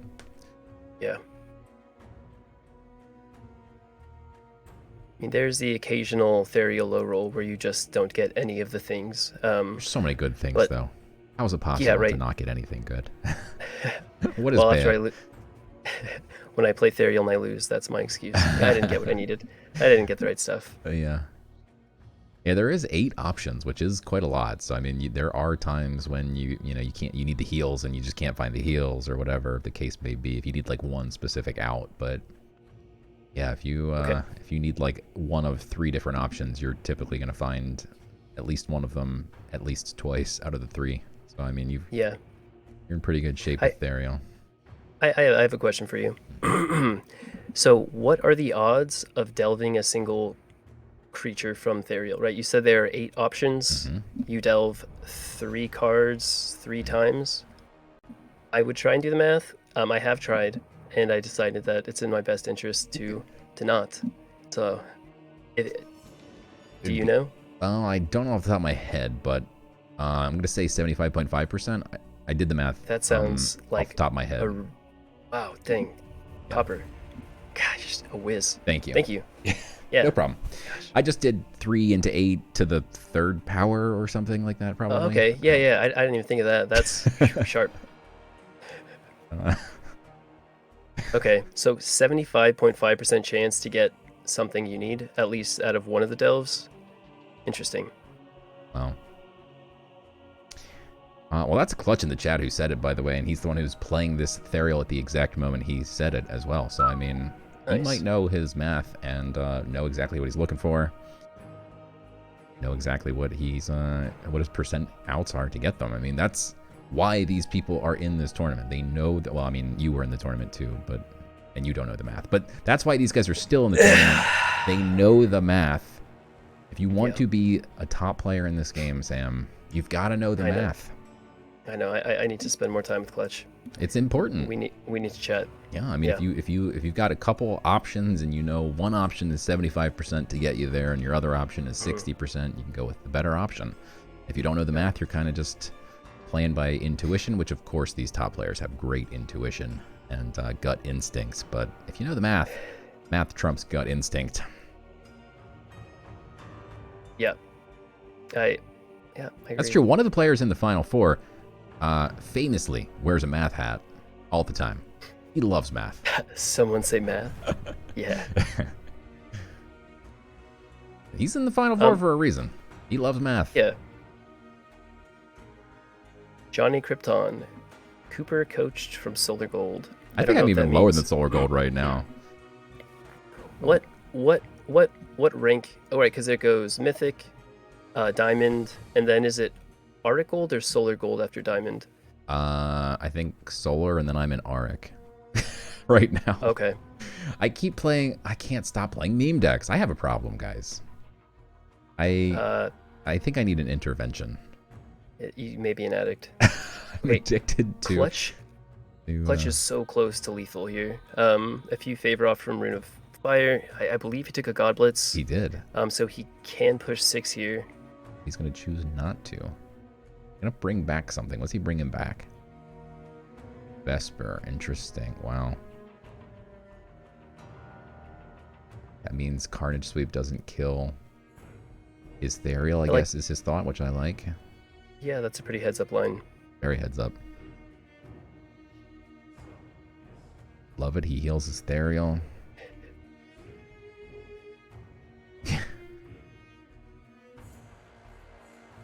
So Nackarub has one more Demogorgon. He can equip a Blade of Sticks, a fresh Blade of Sticks and Carnage Sweep, assuming he hasn't played both, but that puts so much pressure. Yeah,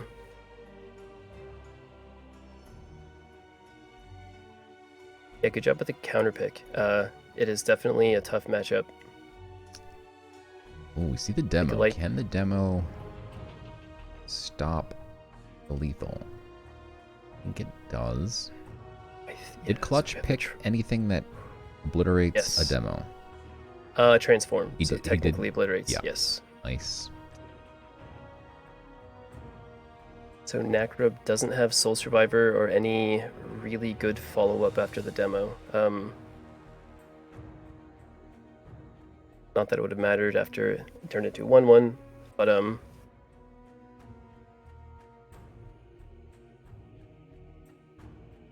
huge board. Got huge ward. Got protected. Got a 6/9. What the heck can Nackarub do here? I mean, he still can equip a relic. And Carnage Sweep and at least kill almost everything. Pops the Protect. This seems like maybe he's going to be... I mean, he could have... I don't know. Blade.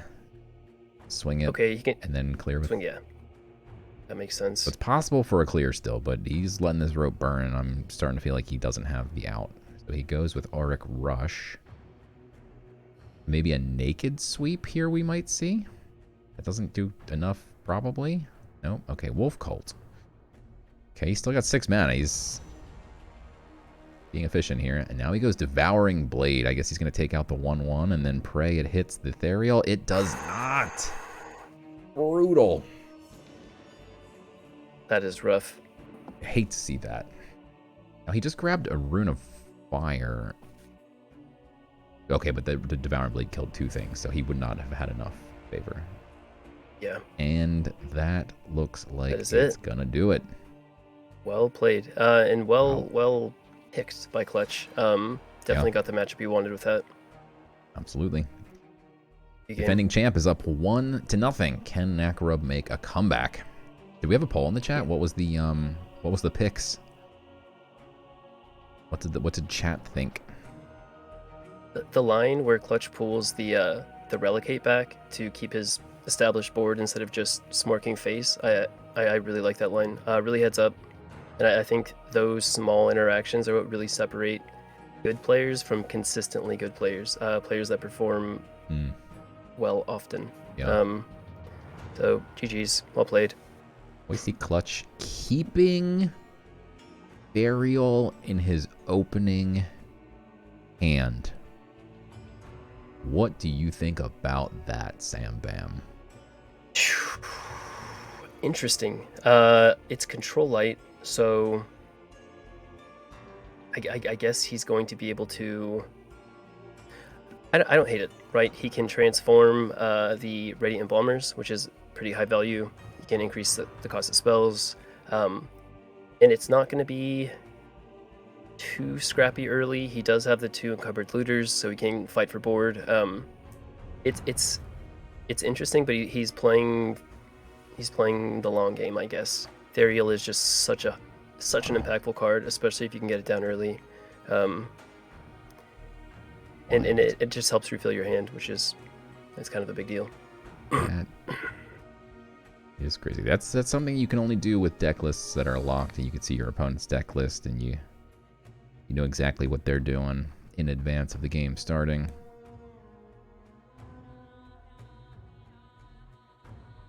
But big turn for Nackarub, getting a couple creatures out. Wolf Cult, though, is looking mean. I think Clutch may be favored in this matchup. He's running standard greedy Control War, doesn't have an aggro, so it's not too greedy. Tops out with Avatar War, Ethereal Demos, Double Soul Survivor. He's also running 2 Martyrs, so he can get 2 or 3 avatars depending on how it works out. But it's a really strong deck. Does it really well into pretty much every control deck.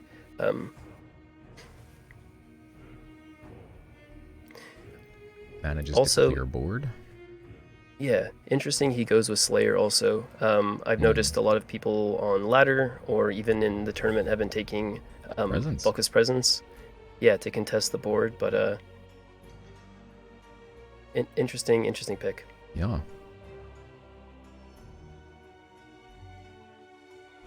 There will be a raffle for a Shadow Valka right after this match.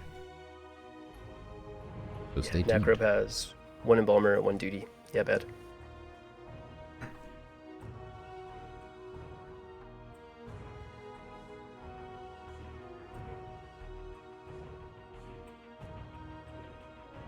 In between the meme sessions, do you play any Control Light or Control War? Wait, you can play non-meme decks? You can, but only when you want to win. Oh. Well, VilliBesti, no, HPain, conned me into playing some dumb meme deck with a 4-card combo. Yeah, I played that on Thursday. I was gonna start to rank back up, and then instead I started playing a 4-card combo, and yeah, it wins sometimes, but like, you play against like Deception, and they just cut through one of the pieces. Or I mean, come on. Or any aggro deck. Yeah. I played one match with it, and I queued into a control nature player. Literally the only matchup I think I win. And it's satisfying. Is that the Apocria combo? But Yeah. You need 9 mana, you need 4 pieces, and you need 14 health to be able to play Apocrias. Yeah. And Necronomics. And So, Hotep. Yeah. yeah, right. Yeah, the 9 from Apocrias, Yeah. and then the 5 from Necronomics. 14. Yeah. I was playing it with Beached Colossus, and I'll probably have a YouTube video coming out because it's fun, but it's not. Yeah, let's good. go. That is a card that I never thought would have a purpose, but Yeah. is it 14 attack? Yeah. Something 14 attack. 4 turns sooner. I like that. What was your actual question? Do I play real decks? Have you played either of these decks on ladder recently? I don't think I've played like a Devouring Blade Control War deck. I don't run Devouring Blade too much myself. I loved Control War. I think I've come in first place in the weekend ranked twice, and I think once was with Control War. Once was with Nature, but I love Control War. It is it's my fave, and but yeah, I'm definitely familiar with this Control War list. Okay. I miss it a little bit. Yeah, the Devouring Blade with the God Blitz, I think that was recently buffed, is so good for getting that extra bit of damage at the end, and it's also fantastic for just value trading. We saw when cautionfun played, he killed a lower health creature, right? Saved a whole bunch of damage, and then took out just a monster. Yeah, it's neat. I love it. Really fantastic card. From the core set, you can get it by playing and earning, just leveling up. Yeah, there's no doubt that it's like it should be in decks. It's so good. I don't know. The one durability just, it feels bad when you can play other. But like the one durability is a plus in this situation because you typically want to use it when you can smack face and then kill a nice high value target, or like you said, you can kill a low attack creature and then it kills a higher attack creature. Interesting. So he purposefully kills. I've never seen this play before. Have you ever seen this play before? Playing around Levy. Playing around Levy or Extortionist, guaranteeing that he gets his Martyr in the Void. It feels less bad when you do it with Magic Missile Launcher, but I mean that's a pretty high value card. But he's gonna have Demo, right, or Therial next turn. An Avatar there. So I get it. Kind of playing into his 7, trying to get as much back as he can. Very smart indeed. Now he has to be careful he can't drop like a Leviathan Hunter or probably even his other Martyr. Yes, he can play a Martyr with a Martyr in the Void. I don't even want to know what happens when that happens. Downside of playing Therial here is if he can kill Nackarub kills Therial, Therial gets burned and they burn a card off the top. Demo here is a pretty decent tempo line, and he's almost guaranteed to get it back unless it's obliterated or transformed. But God Blitz with the +3/+3s. Wow. He goes for it. He's taken the 15 from hand route. Plus with Avatar. Can be a lot of pressure. Wow. And second Martyr in hand. Oh yeah, that's true. He gets okay, so he obliterates the Therial. So Therial's not coming back. But I mean you can get demo. Yeah, or maybe even bringing back the one of the Theric. Okay. Going for the demo line. Like it. Yeah, I mean demo when you're at 7 mana into an Avatar at 8 feels pretty strong. Right, with 15 in hand to finish at 9. Yeah. It's looking that pretty is more good for damage than a Negrios, for the record. Wow. A Negrios Power Crypt. Yeah. Poor Nagrios. That card seems so fun. 9 mana is too expensive. Once again, though, Naka able to keep anything good from going back into hand. However, if Clutch so chooses, he now could wait one more turn and maybe get that Avatar of War out and hope he gets that twice. Yeah. I really like that line by Nackarub. He makes sure that Clutch doesn't get another demo back. He doesn't know that he has the Avatar War, but yeah. Pretty high value sweep with the Martyr and the Void.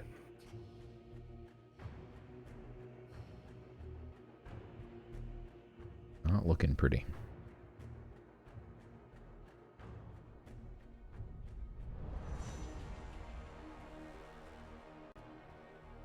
Definitely a tough matchup for Control Light, but he can definitely get there.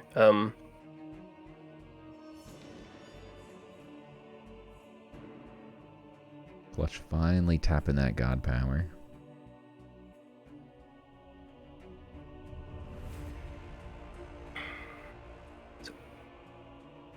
Do you think we see Avatar War come down next turn?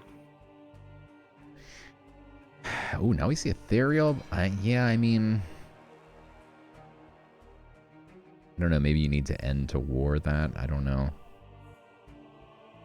Smack face for 5. Avatar is another 5. I don't know. What do you think? Do you kill that Ethereal with end to war? Does Clutch have 5 creatures in his Void? It's a good question. He didn't play Presence, and as we talked about, it's hard to get creatures in the Void with this deck unless you're playing Presence. So maybe doesn't have 5. Should be pretty close. Yeah, plus everything's been getting swept or obliterated. So yeah, I'm gonna go with no. There's no way he probably has like 1, and it's probably that Martyr. So he's gonna have 9 cards in hand at the start of his next turn. So the Archer line, he'd have to drop something else off also, which isn't great. Someone from chat said Archer. Okay, he has 15 in hand. If he plays Avatar here, he pushes 5 face now. He pushes 10 face. That's hard to pass up. It is hard to pass up. You can't play the 3 cultists until 9 mana, though. It's 4 turns away. Light maybe has some heals in the interim. Soul Survivor would have been such a good top deck.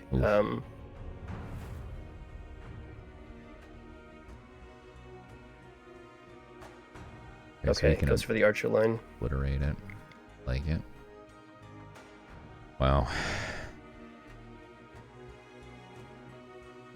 Yeah, I don't know what Nackarub can do. He can't even see that this tidal wave is coming. Like it's so hidden. It's all gonna come from hand. All of it has God Blitz. The avatars, sentient flame blades. It's gonna do 5 God Blitz, but it has 2 durability, so that's 10 damage. Plus it heals for 5 each time.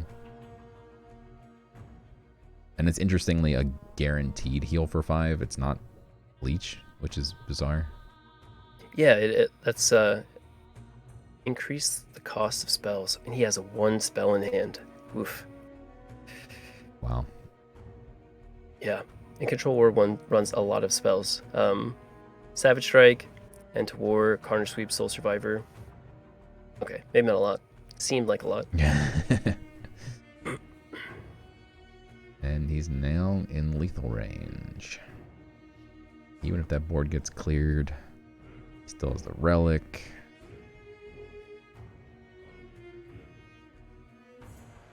So definitely a really bad spot. How many Divine Judgments? 1. So something is going to trigger the Martyr. Yeah.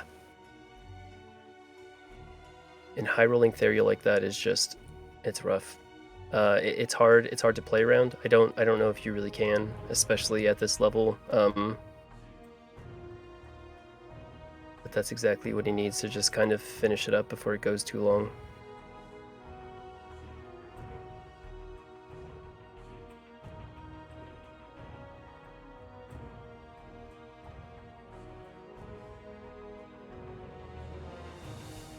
Gonna get back. Ooh, gets back to 1/1.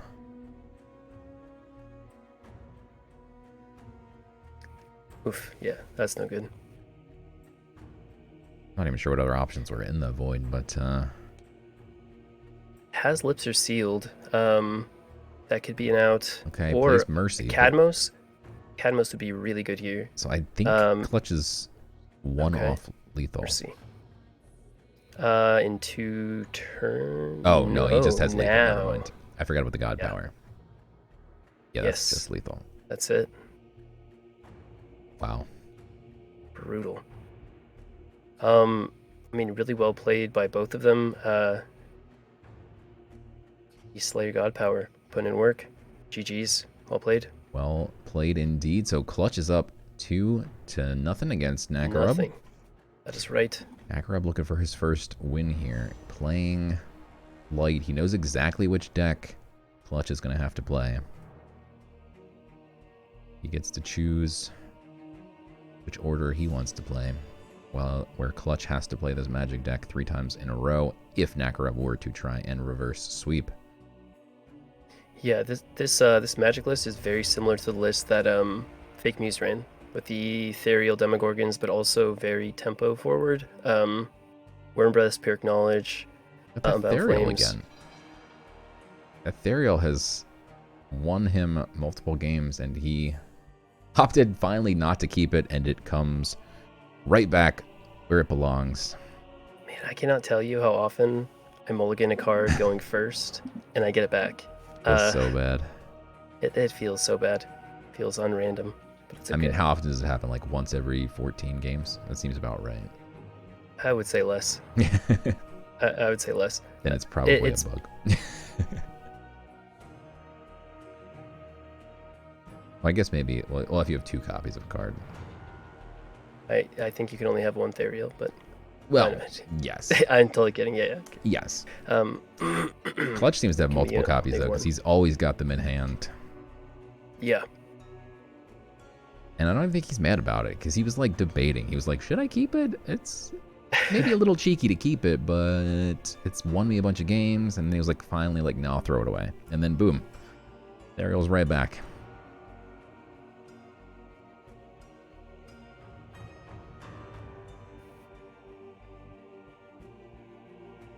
Yeah, I see someone asking in the chat if they can join the tournament. It is an invitational tournament. Player of the year, you had to have the best 16 tournament results throughout the year of 2022. However, Infinite Mana will be hosting some free-to-play tournaments coming soon.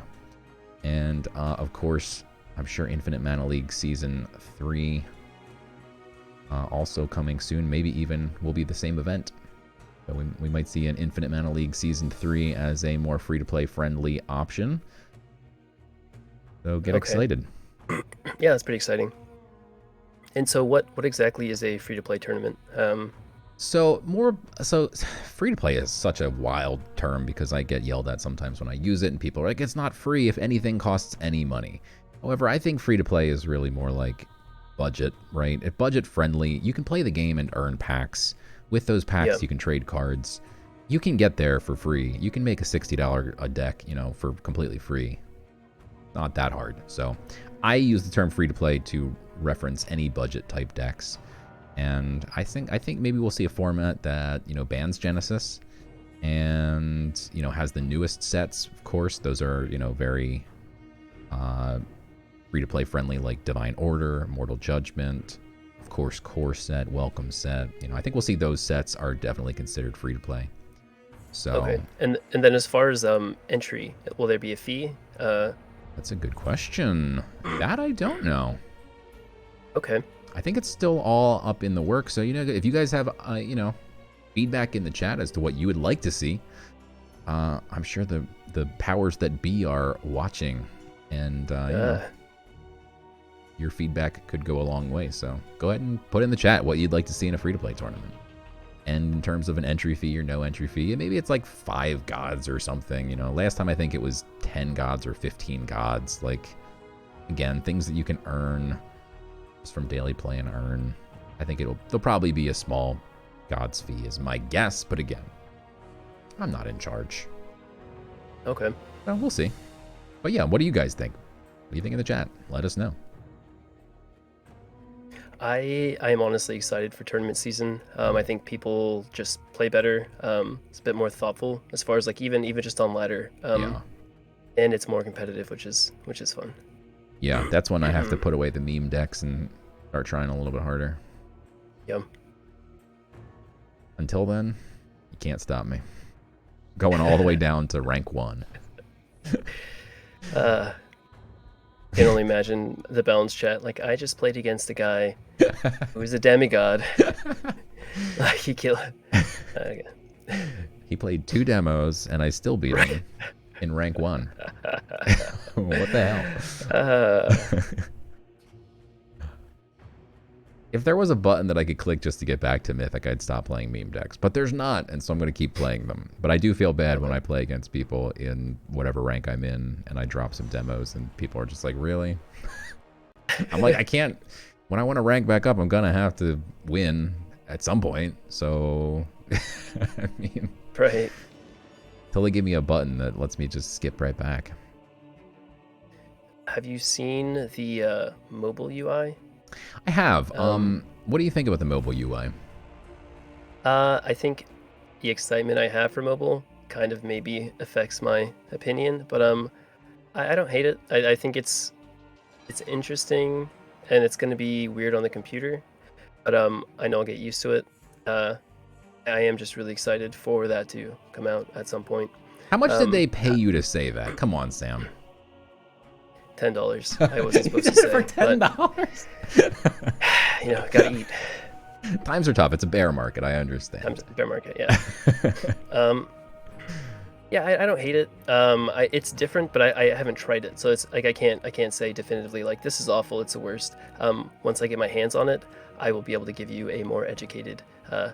I agree. I didn't get to actually get my hands on it myself, so I can't definitively say. But the people saying real talk, there's no reason PC and mobile shouldn't have 2 separate UIs. I agree with completely. Seems pretty wild that they can't just have 2 separate UI. This UI looks great, by the way. Yeah. I love this. I love the PC UI. It just looks good. And there's a nice spot for our cameras to go in the upper right-hand corner when we stream things. I don't know where we're going to. Actually, strongly against the top right corner. I'm a bottom left corner person, but yeah, then you cover up the hand when you have too many cards. That's true. You do have a green screen though. You do a green screen, so you can kind of slide a little bit. Yeah. So what? So the mana wheel is on the left and the cards are on the right now. Yeah. And okay, now that is kind of interesting. Yeah. I'll have to move myself somewhere. All right. So what's going on in this game? We've got Clutch. I walked out of the way. 17. Nackarub at 20. Yeah. So Clutch has 1 Worm Breath in the Void. Got 2 Nackarub Pure Knowledges. Yeah, 2 Pure Knowledge. Ethereal. But whenever he wants it, that's 10 from hand. Yeah.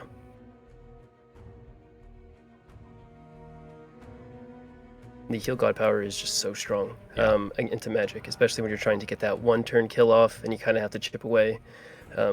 It's nice to just be able to, I'll just heal myself a bit. I'm scared for Nackarub here. We see Clutch is going for that God Blitz lethal again if he can find it. He's gonna... Got the first piece. Oh, okay, he gets the God Blitz, immediately slams that one, and then now he has the option for the +3/+3 again. Kind of bailed him out since he swapped. 3+3+3s all in the same spot. What are the odds? Well, when you're player of the year, you 100% of the time make your own odds. You're right. Yeah. 100% sounds fair.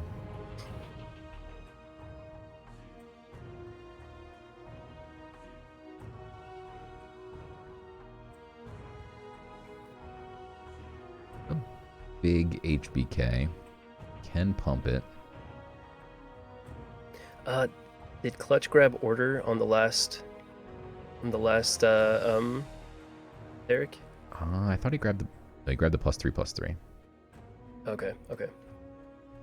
Going for a little bit more reach.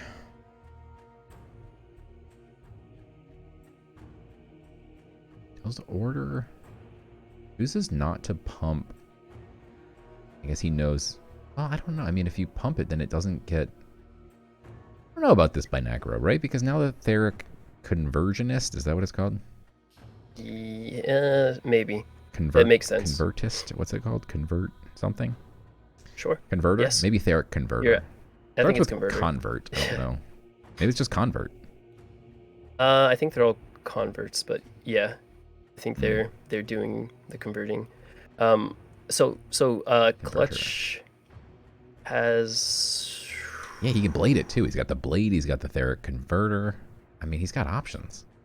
Yeah, Clutch doesn't have any Relicate in his deck either. I was looking for an Iron Tooth, but I'm not seeing it. I don't know why it doesn't pump there. The only thing problematic with this line is he's now going to mill a card, but he's probably not too concerned about that. Because if he'd done the Converter, it wouldn't have milled a card, but he's got a lot of good cards in hand. He does have quite a few. There's that demo, so that's why he saves the Converter. Now he can convert. Demo gets pumped, no? He didn't pump the... What is he doing? He didn't pump the demo. Okay. Now I don't know what's happening. I mean, I assumed... Okay, well, Clutch has enough favor to buy Relicate in the Sanctum, so I guess that's why? Yeah. Maybe he didn't pump the first one, thinking he'll convert that one and then he'll play the demo, but he didn't convert the first one, so he figured he didn't have it. I don't know, but yeah, maybe he's just playing around the relic removal. So if he pumps the Highborn Knight, Clutch doesn't kill it with Blade and doesn't get the favor needed to buy the Relicate. So it kind of all just it all didn't work spiraled out from there. super well, right? Interesting. He's going to manage to make Clutch mill again, but again, Clutch has Unbound. He's got the Rune of Strength with all the God Blitz. He's got double Pyrrhic with Worm Breath. But Nackarub does have 27 health, and he can heal himself again this turn. Still looking dicey. Yeah, it's not looking very good for him. Interesting that he chooses to bump into Therial also. I wonder what he's trying to set up there. Yeah.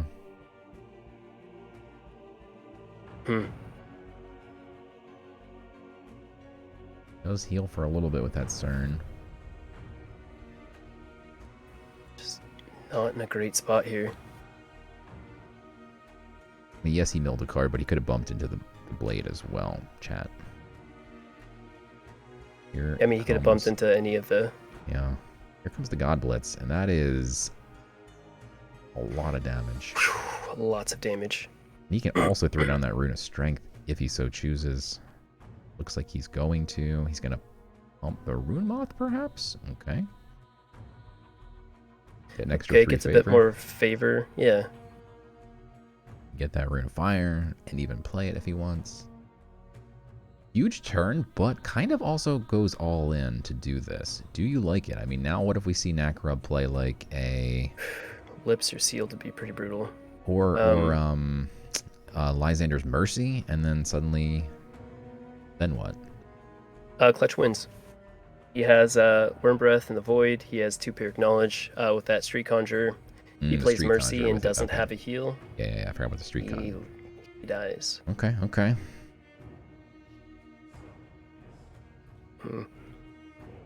so Nackarub had demo. 1 Recovering Sigil. Demo. Does he still die here? He's going to heal for 2 or 3. 14. Gets the 2. Clutch almost played faster than I've ever seen him play in his life. But yeah, he got the second Street Conjure. That's just lethal. That's game. Yeah, he's got room on board. Well played. There it is. Double Pyrrhic. He's got it. Man don't miss. Yeah. Finds the lethal. I mean, he almost slammed that demo too. Yeah. And there it is. Congrats to Clutch. Well played. Taking it down. Moving on into the live round of 4. And that is the last match we have for the day. Fastexe did have to withdraw, so HPain moves on into the round of 4 as well. So your final 4 in this tournament are Clutch, TST's Caution Fun, Perion's JKAN, and Infinite Mana's HPain. That is, I mean, honestly, anybody could have been in the Final Four, but this is a murderer's row of players here. I mean, Clutch really against Caution, JKAN against HPain. Wow. What are your predictions? HPain takes first. I don't know. Maybe Clutch second. Faith in HPain. HPain, I do. And I like the spread, right? We have Infinite Mana, we have Perion, we have TST, and we have Team No Team. Team No Team. Yeah, I think it's a good spread. It looks good, and they are all killers. And I think it's going to be really close. I think it's hard to pick a winner, to be completely honest. But yeah, we'll see how it goes. I'm excited. Yeah, it is. Like you said, I was actually going to bring that up myself. I love that there's a nice spread between the teams. Everyone gets a little bit of representation here, gets a shot at it. I mean, and it's anybody's game. I mean, I wish they were best of sevens, to be honest. Like, these are going to be such good matches. They're going to be so tight. And so the semifinals will be a best of 5 or? Best of 5. I think then finals also? Yeah, I believe they're all best of 5s, yeah. Okay. I could be wrong on the finals, but I believe they're all best of 5. Okay. That's exciting. But yeah, so tomorrow at noon Eastern, Sam and I will be here again with the live semifinals. Super excited to be watching live matches. And then on Sunday, we'll be here live again at noon Eastern. And that will be for the finals. I don't know if we're going to show the third place match. I kind of think we aren't, but I don't know. What do you guys want to see the third place match? Let me know in the chat. I don't know if we've established if we're going to or not. Yeah, I mean, I want to, because we're gonna cast 2 games tomorrow and then 2 games the next day. Saint says we will be showing it, and everyone is saying yes, show it, of course. Let's go. So awesome. Everyone wants to see it, and we are showing it. Everyone wants to see it, not a single no. Thank you guys. Love the hype, love everyone's excitement for this event. It's been super fun. Now, without further ado, before the rabble get mad, I see them spamming raffle. But there's no raffle open. That's the problem. That's the problem, guys. Make it gimme. gimme. I've already set it up, and it's set up to be exclamation point infinite raffle. Type it in the chat right now. It's open. It's probably still. Oh no! Wait, did someone change it? No, it's still infinite raffle. I saw someone type exclamation point Opera raffle me daddy or something. I don't think that's what it is. No, it's infinite raffle. Exclamation point infinite raffle. Everybody's getting in there. We'll leave it open for only about a minute or two, so get in real quick. It's only for you guys who've been hanging out. 308 people, Sam. That is a lot. That is a lot. Thank you guys for being here. Yeah, they could be watching Weekend Ranked right now, but they are choosing to watch high-level gameplay instead. Love to see it. Yeah, these guys are the best of the best, so I'm super stoked to be watching these guys play. You learn something every single time you watch. I mean, you literally can't ask for better teachers. You just study these guys. You guys are good. Yeah. I was honestly surprised how one-sided a few of the sets went. I think there were 2 clean sweeps, and then FakeMews and JKAN traded a few games, but yeah, it rough. Sometimes just being able to counterpick your opponent is just such a big advantage. Yeah, for sure. Or hidden rush into hidden rush going first is also very good. Going first is good, you say? Never. It's good. Never would have learned that without watching the top players in the game. So good thing we're watching the top players. But yes, it's time to draw a winner.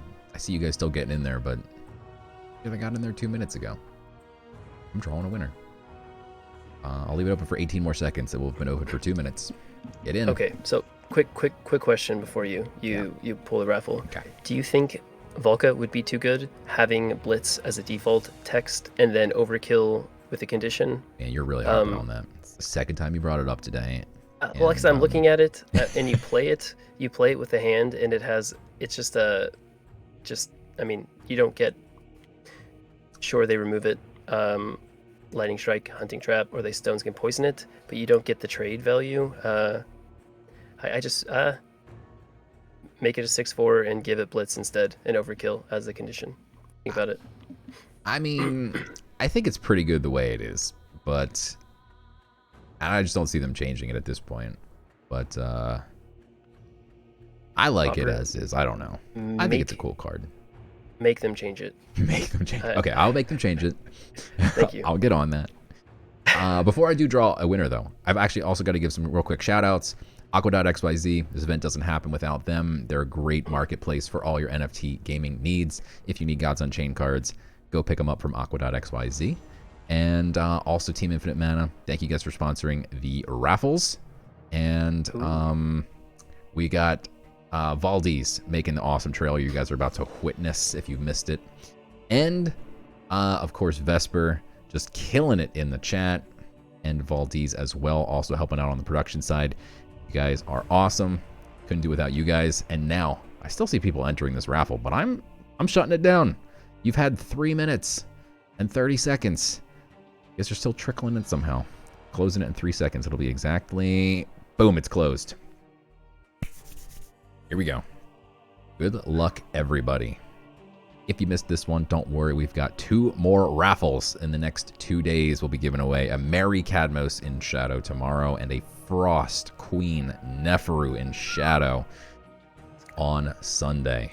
So good luck. That is my favorite card from the set, by the way. It. It is such a beast. Me too. And I actually got lucky enough. That was the best card I pulled, was a Shadow Neferu. So I love the card. Love it. Nice. Yeah, I was lucky enough to pull a diamond. A few gold ones. No, I forged the diamond. Pulled a handful of gold. Made some questionable life choices, and we made a diamond. Very nice, very nice. Here we go. I'm drawing it. Good luck to everybody. 199 people in the raffle, and the winner is C1 Entho. Syntho. C1, please hit up Vesper with your ETH address, and Vesper will take care of you. There they are in the chat. Love to see it. Syntho is here, rocking and rolling. Congratulations. Okay. Yep, congrats indeed. And Sam, do you have any closing statements, remarks that you would like to give? Yeah. Hold on, let me pull this up. I have a few things I'd like to say. Okay. No. Nope. Had a good time. Really enjoyed watching the matches. I'm actually really excited to watch the live matches, so I don't have to watch them on a 6-second delay. But I'm excited.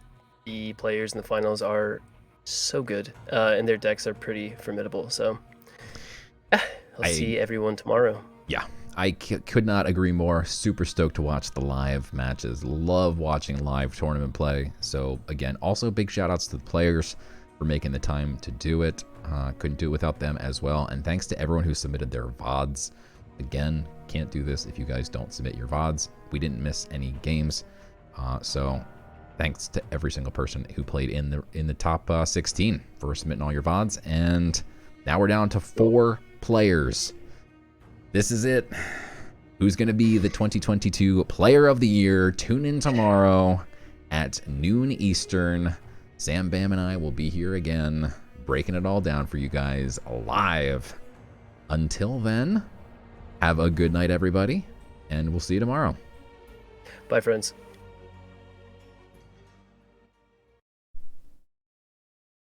Does Professor win this game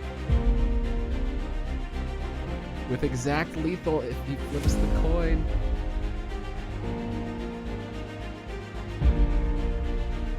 Professor, can he do it? It's a tie and he gets the win! Counting it twice.